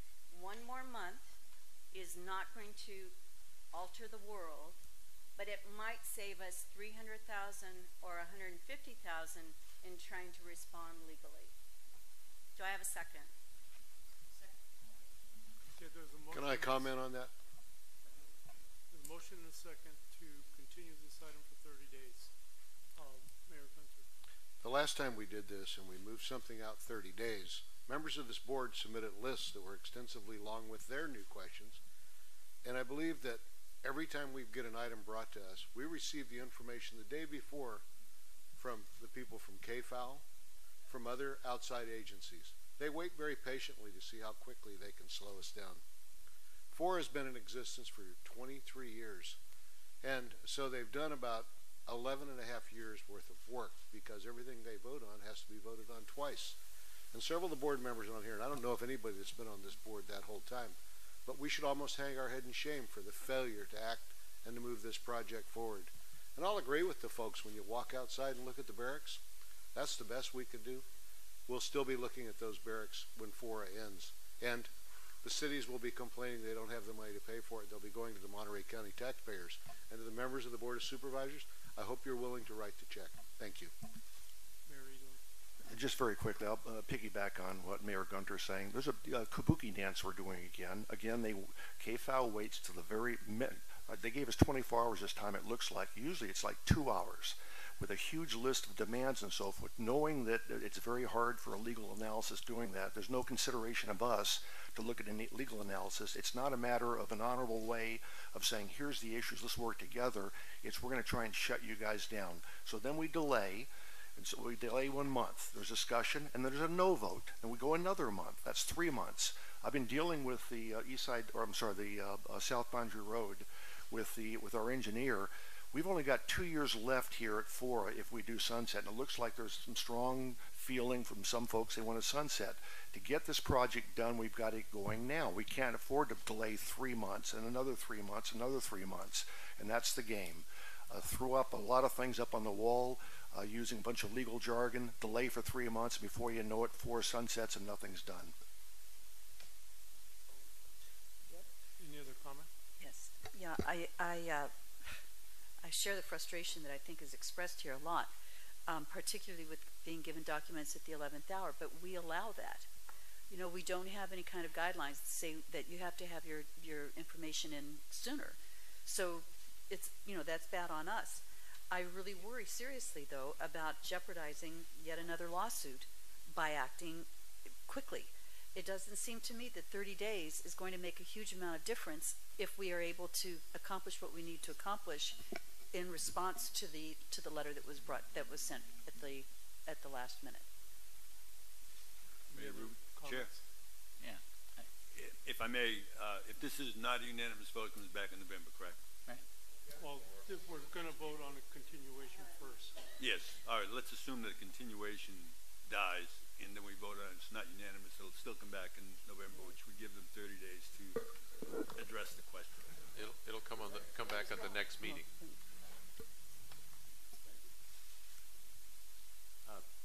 Mr. Chair? Yes. Again, I want to say that we have an executive director and an attorney, and I'm sure that the letter would be gone through and there would be legal considerations, but this is a contract to approve of a selection of a contractor that can be canceled at any time. So if the attorney and the executive director in 3 days said, oh, wait a minute, they canceled this contract. So I don't understand what the hoopla is over awarding a contract over a project that's been scoped and estimated. And some of the comments I heard are about property that is adjacent to, but is not ours. It's not within FORA. So this is a contract. So I'm going to support the first motion. You know, it's, if we were doing the contract change, you know, to a new contractor, would we have gotten that letter? I don't think so. So the time for the commentary was during the EIR process or the scoping process, and there was no objection then. It was approved, and it's been on the books. Right now, it's just about the contract. Did you? Yeah, I share the frustration. All these people came in talking about sunsetting, and when I see how this body works, it's really understandable. When I got on this board, just look at this simple determination we have to make, and look how much time we spent on it, and then we're going to do it again.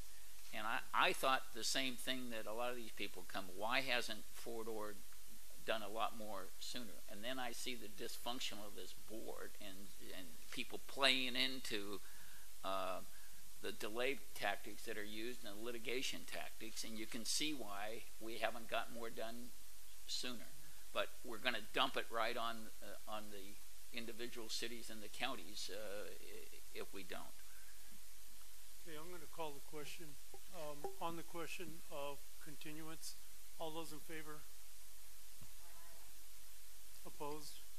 No. No. So the nays have it. So back to the original.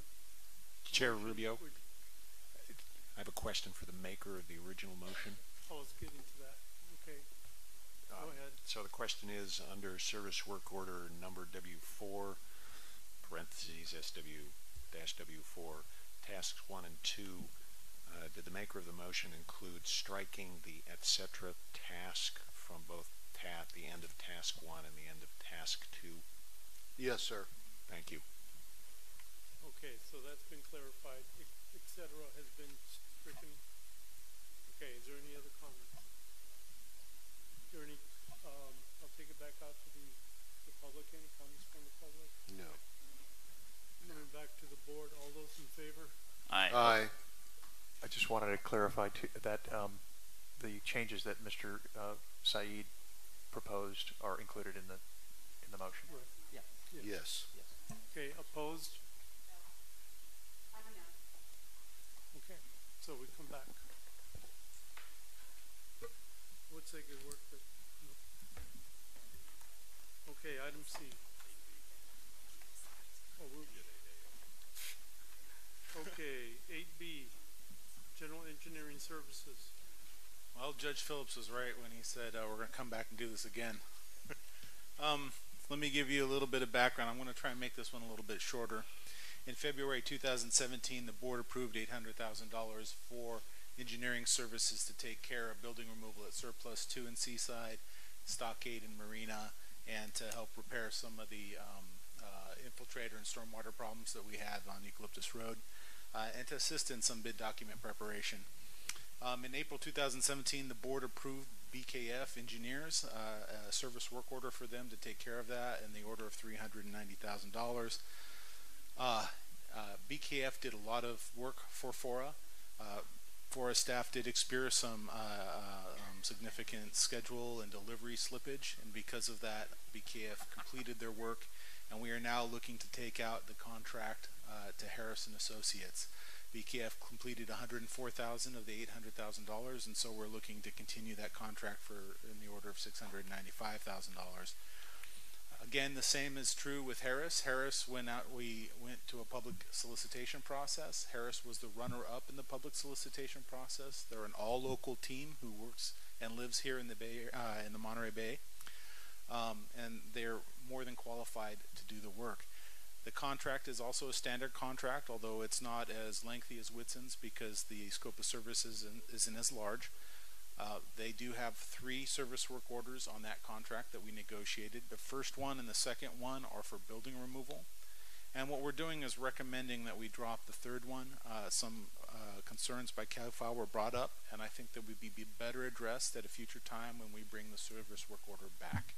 That way the board can adequately look at those issues on service work order 3. So this is very much the same thing as the Whitson engineer contract. It's a replacement of one engineer for another. Thank you for consideration. I'm available for questions. Are there any questions for staff? Any questions or comment from the public? Mr. Said, was there a change from 3 years or the transition of FORA, whichever is later? Yes, forgive me. Thank you for that. In the memo that we have in both contracts, what we want to do is across all of our contracts make sure that the term is for a set amount of years, in this case 3 years, because of the 2020 date, or whichever is later. The reason we're doing whichever is later is because the work may continue past June 30th, 2020, and we may need to assign the contract to the relevant agency, whatever the transition task, whatever you decide the transition may be, we may need to assign that contract. So it is 3 years or the transition of FORA, whichever is later, and we will be adjusting that on both 8A and 8B contracts for Whitson and Harris and Associates. Thank you. Just for the clarification. So the contracts that we're writing in this regard are all now going to include an assignability provision in general, not just this limited language about FORA transition. That's correct. Okay, thank you. Any other questions from the board? Questions from the public or comments? I have a question, Mr. Chair. Michael Salerno, Key Fort Ord Wild again. I'm hoping staff could maybe answer a question regarding SWO H3, the stormwater repair. Just a question: what's an infiltrator, and is this since General Jim Moore and Eucalyptus Road? I'm assuming we're talking about the new portions. Is something did something break, so to speak, or I'm just wondering what that is from the description because I can't quite understand it. So simply, when we build a road, it's like a giant roof, and all that water likes to run off the top of the roof. And we don't want that water just running off into the environment because it could create impacts. So what we do is we store that storm water underneath the road in giant chambers called infiltrators, and that chamber just holds the water and allows it to percolate down into the soil. The infiltrators there's a number of infiltrators on Eucalyptus Road and General Jim Moore Road, which have they have been failing, is what they've been doing. And so the intent is to identify a fix and better repair those. The recommendation that we did put forward was that I would bring this back so that we could better brief the board on what is happening with the infiltrators. Okay, any other public comment? Seeing none, bring it back to the board. In spite of an overwhelming urge to vote no to reciprocate on 8A, I will be voting yes because it's the right thing to do. Any other comments about a motion? Is there a motion? I'll second. Do we have it first? I'll make the motion. Okay, there's a motion and a second by the Marys. Okay, any other discussion? All those in favor? Just a question, sorry. Did the motion, I want to make sure, service worker H3 was the one that staff recommended be dropped or postponed? That's correct. Service worker to H3 is the one concerning the infiltrators on Eucalyptus Road. And that was the intent of the maker of the motion? That was the intent of the maker of the motion. Thank you. Okay, all those in favor? Aye. Opposed? Motion carries. Thank you. Okay, next item is item C. Mr. Hulamar. Yes, Chair Rubio, members of the board, this is going to be a multiple phase presentation by staff, and at the end of it we're hoping that the board will have enough time to discuss the options for moving forward on this question. I'm sure that there will be several folks anxious to engage. As your executive officer, I want to make a couple of comments here at the beginning that talk a little bit about the 20 years that I've spent as your executive officer, and a little bit going back to the early 1990s, because I think what happened in the early 1990s is absolutely relevant to what we're talking about today. In fact, looking back at that time, it's hard to overstate the angst, the fear, the worry, some of which we heard today in a different kind of way, that permeated the whole Monterey Bay when federal government discussions about closing Fort Ord were evidently becoming a reality. I know those of you in Monterey in particular and Pacific Grove were particularly concerned about the impact, but it affected everyone from Santa Cruz to San Luis Obispo probably.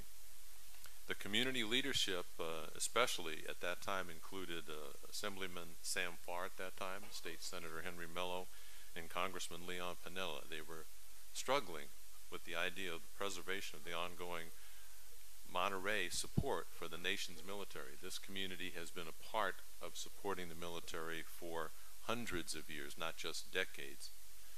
The former Fort Ord closure was going to affect every mayor, every county supervisor, every council person in the region, and they all understood that there was a significant potential economic impact, but many were forgetting about the significant cultural and demographic shifts that would occur. Certainly since the closure, we have seen a significant drop in the African American population in this region, and most of that has to do with the loss of opportunities and jobs available for the African American community, and the fact that others that are not African American have bought out their homes.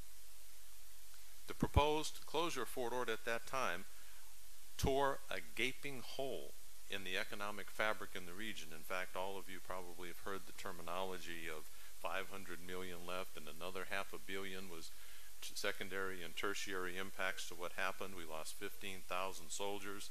The BRAC Commission finally voted to close Fort Ord, and actually the flag came down in 1994, and all the things that were predicted actually happened. In the city of Marina, offices were closed at the city of Marina, couldn't stay open during that time. The city of Seaside, the same thing. And in this community, the leadership from top down said, we need a regional response to the recovery from this closure. A regional response that included everyone and created what Supervisor Phillips called an interesting perspective on voting process earlier today, which was voting by creating consensus and unanimous. And all of that went through a rather significant effort in the state capitol. And the leadership of Henry Mello, which some of us may remember, he did everything with an iron fist or two or three and a foot to go with it, made it a point of everybody playing on the table at the same time and thinking about what this region's future was going to be. Leon Panetta asked everyone to give up their Fridays every month and meet for a solid year and a half to think about how this property would be reused. And the community, not the leadership per se, but the community with 150 or more persons. I think I saw Janet Brennan here earlier. She participated in that. Candy Ingram was here earlier. She was an active participant in that. Fred Muir is here. He was an active participant in that. Nancy Amadeo even showed up and participated in some of that. And peripherally, I was involved while I was working at the University of California up the road in that same process. We came up with something that was based in what we do in this region, which is education, economic recovery, but through what this region does extremely well, which is education. Thankfully, we have folks like President Ochoa and President Tribally, our colleagues from University of California that are all part of, with Monterey Peninsula Unified School District and others, an educational reuse of this space. But what was unknown was screaming at us. You think unknowns would be quiet, but we had no idea that when you entered into the effort of trying to do a recovery, you had to face things you wouldn't believe. Things like, you talked about blight removal today because the community prefers to use that term. We call it building removal. Just a couple of examples of what you don't know about what you don't know. Here on the former Fort Ord, we removed buildings and paid our colleagues at the Dunes in Monterey Bay to remove them. And what did they find underneath the building just 2 blocks away? A theater that had burned many, many moons ago. And our colleagues in the Army had to come in and rescue because there was a burnt building that had been covered over and had asbestos and lead and PCBs in the soil under that building. And before you could move ahead with clearing the building and moving with another project, you had to clear that.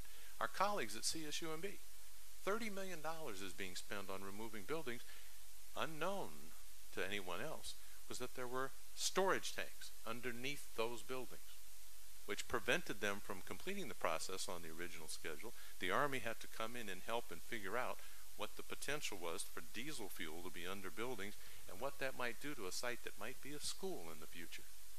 Those are just 2 examples, but I can give you 20 across the country. One really good example is Lowry Air Force Base in Denver, Colorado that I visited last week. They found a whole hospital that had burned and had been buried on the Air Force Base, complete with asbestos lead that was leaching into their underground aquifers. So those are just one example. Let's take that one. Another thing that we realized we had to do and knew early on was deal with munitions and explosives of concern. Our colleagues in the United States Army have to practice with real munitions to understand how to do that work. And not all of them exploded. Only 1% failed because we are a highly industrialized nation and it works well. Well, that 1% adds up to a lot when 1 million soldiers go through over an 85-year period of time. In fact, I don't know, Bill, if I've got this wrong, but hundreds of thousands of unexploded devices have been discovered through the Army's work and by FORA's work on behalf of the Army over the years. That's not true just here. Look at Tierra Santa in San Diego, where after the Navy base closed, they've discovered munitions and explosives. Guess who found them? Some young kids who blew themselves up just a few years ago. Look at Fort Devens in Massachusetts, where a grenade range was discovered next to a child care facility. Had to close that down, obviously, because you know how they found it? A grenade was found by a kid who had gone 4 feet off of the ground. And then they discovered hundreds more. Across the country, we have emerging contaminants that are also significant issues. This board wasn't sure about that, didn't know that it was going to find that. Let's talk about habitat conservation and planning. It's in the state law that that's what we're supposed to do, and we're supposed to consider it on a base-wide basis. State law. I can give you the section if you want to have it, right here in my folder. Our colleagues in Congress, the U.S. Senate, even Dianne Feinstein's office has pushed and pushed and pushed for us to get our habitat conservation plan approved. We started the process at the recommendation of U.S. Fish and Wildlife Service in 1994. We coupled our HCP with the Habitat Management Plan in 1997. It was decoupled in Washington, D.C. We've spent 20 years trying to get that done. And the very folks that encouraged us to do a base-wide habitat conservation plan a year ago told us, well, we didn't like the way you've done it and we want you to completely change everything. Thankfully, our congressional office at that time helped us out. And just a year ago, those folks sent us a letter that all of the board members here got. And it said, we're going to expedite the processing. 6 months ago, we asked everybody to bring their processing in and bring their comments to us, and everybody in this room did. Well, maybe the county didn't quite get theirs in on time. But everybody in this room tried, and now we have everything. But guess what? The deadline was September 30 to get everything in. And guess who gave us a letter on September 27th saying that they need an extra 60 days? U.S. Fish and Wildlife Service. You don't know what you don't know. That's the kind of things that this organization has taken on behalf of this region. Figure out how to protect habitat conservation, figure out how to provide the open space, make sure the place is safe for munitions and explosives so that the kids and others, Gordon Smith, where are you here today, Gordon? That everyone has an opportunity to use this space. Some of the people who want to use it. 2012, an important thing about what you don't know, Gordon Smith and several others said, you know, this is a hoax. This is from the record. I'm not making this up. This is from the Fort Ord Reuse Authority record. This is not that unsafe out there. I don't see anything when I'm out there. Okay? Some of those same folks will send letters back to the United States Army saying, wow, you haven't cleaned it up good enough yet. There may still be some things out there. That's in the record. I'm not bringing up something new. This process is complicated. It requires a level of sophistication. It requires talented, educated, fully trained folks who are connected at this level, at the state level, and the federal level. Now, every jurisdiction here has the ability to do that. I am opening the comments up on these items because they're the core issues that this board has to wrestle with. Yes, there's others. You've voluntarily decided, appropriately, to help Marina, the county, Seaside, and others with building removal. Voluntarily, this board says it's important to have a veteran cemetery and a clinic and other things that support the people that used to protect us and allow us to have our free speech. So this board has done an extraordinary job in these core critical issues, but every one of them is a you don't know what you don't know. Now, who gets it in the end? And I truly believe in the 2 years and 261 days that we have left, that someone else is going to be doing this, and that's crucial. Whether Bill Monning is even able to get us funding or support in the future with where our governor has been on many issues is crucial. But whether or not it's a single entity, a multiple agency effort, whether it's an extension, which I doubt, this board has to make some really strong decisions about what we're going to move forward with. Some of them are going to be in this transition issues report that you're going to hear from Steve Ensley and Sherry Damon, but not all of them are going to be there. There still has to be a transition plan. That's not what today is about. A transition plan is probably when you decide to add more money and more things to my work program for designing how we're going to relieve staff, how we're going to do replacements, how we're going to finish off the work that we've done and set it up for whoever's coming. Not a cheap process. And where do you put money to make sure that Sand City and Pacific Grove are not picking up the tab for some unfunded actuarial liability? There's a lot of work for this board to do. And so as your executive officer, I rarely take the opportunity to say these things, but this is a crucial time.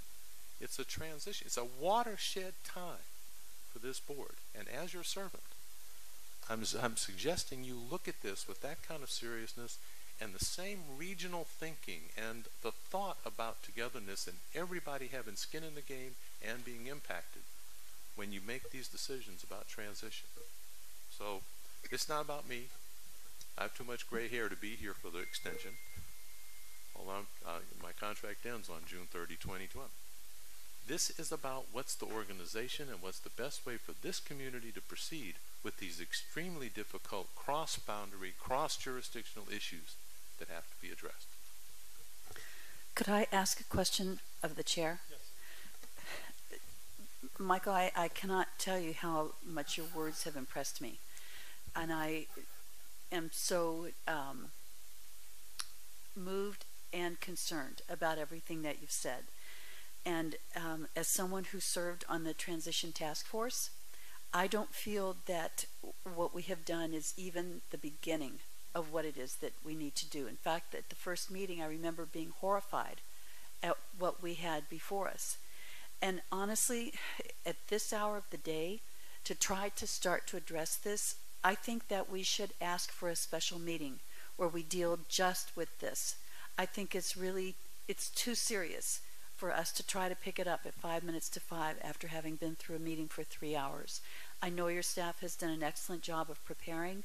My hope and expectation is that we could find a date soon to be able to do this.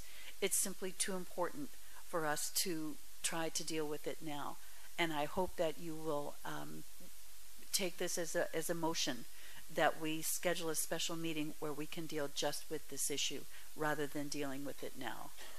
Is there a second to that motion? There's a motion and a second. Is there any comment? Any comment from the public? On the question of whether we continue this? I urge you to schedule this at a time when the public can make it, because I know there's quite a few people who would like to speak on this issue. Thank you. Mr. Egan. And we can kill two birds with one stone and have a second vote on 8A. All right, let's have an agenda. I appreciate many of the FORA members' patience with some of people who I know in other meetings have prided themselves on being bullies and bullying things through, and I appreciate your patience with that. I also noted some of the speaker Hulamard's comments about some of those same folks, and I sensed in the room a kind of an elitism that somehow there are these other folks that are the problem causers, and those folks they're part of who you represent. So I want to make a reminder there that you're representing some of those folks. And there was a comment about change in the economic makeup. Some of the people may be related, the racial makeup may be related to the job opportunities. There's some people that have a chance to get college educated and some that struggle with that. And the part of the reason why people had to move away from here who did not have college educations is the gentrification and the high cost of homes here. And those 15,000 soldiers who lost their jobs, and they had to move away because they couldn't afford $600,000 to multi-million-dollar homes, right? So I just want to speak to some of the comments that have been coming up in an antagonistic way, and the missed opportunity of economic recovery using other methods than building million-dollar homes. We have this amazing Fort Ord National Monument. Has FORA identified any signage for that, any gateway communities for that? We have this wonderful FOR tag that the voters supported that could become another economic driver through some of the public funding that was voted on those voters. Excuse me. I just want a point of order, because I believe that we have a motion on the floor, and as much as I appreciate your comments, I think that we are only taking comments on the motion that's currently on the floor. Yes, we would like to continue the item because there's so many comments that need to be clarified and resolved. some of the attacks that came forward today. So yes, another meeting that more members of the public could be participating in. And one of the last comments I want to clarify that was spoken here today for the record was that a contract ended in 2012 for Michael Humard. I think he misspoke that because this is 2017, and I just want to make sure we all are aware of what year we are in and how many of our electeds are no longer representing us because of the attitude. Thank you. I stand corrected. I would like to say that I believe that we should extend the meeting for a later date, and the reason why is because there's so many issues and everything that the chair said, where he said all the issues that they were when you guys first came to the board, like removing these things under the ground and all the issues that could come up. Well, there are questions, and like have you guys already surveyed the land, and what issues are there? Because 20 years is a long time, and we should have this, by now. So I do recommend that we wait and we do this at a later date. Thank you. Any other public comment? Bringing it back to the board. Yes, sir. I wonder if in regard to this motion, would it be possible to receive a written transcript of Mr. Hulemart's remarks and distribute to the board prior to the next meeting so we have those points fresh in our mind? I think that's an excellent idea. Very good. Okay. Calling for the question. All those in favor? Opposed? Motion carries unanimously. Staff is going to stay late and practice. Okay.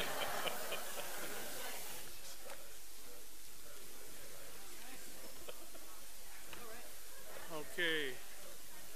The next item on the agenda.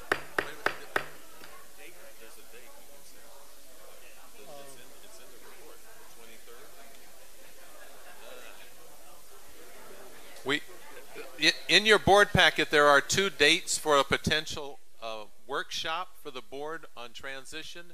I believe it was the 23rd and 25th of October. I'm sorry, 23rd and 26th of October. My apologies, board.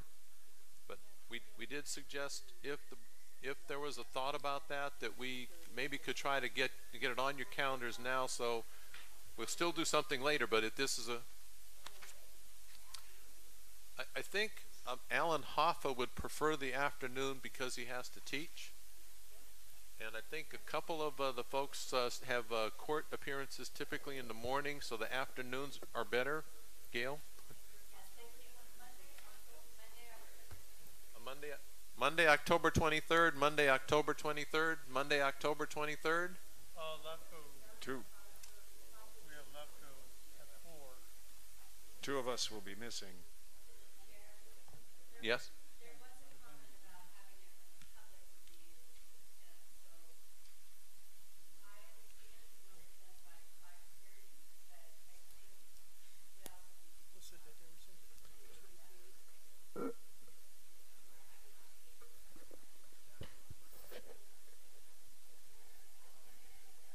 Well, so something late in the afternoon, like 4 to 6, which would allow the public to participate. That's LAFCO. We've several of us But are on LAFCO. what about the 26th? 4 to 6 on the 26th? Yes. 4 to 6 on the 26th? 4 to 6, October 26th.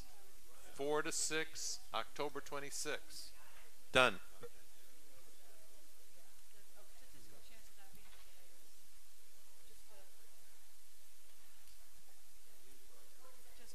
Just a question though, I mean, is 4 to 6 enough time? Well, okay, so 4 o'clock until it ends.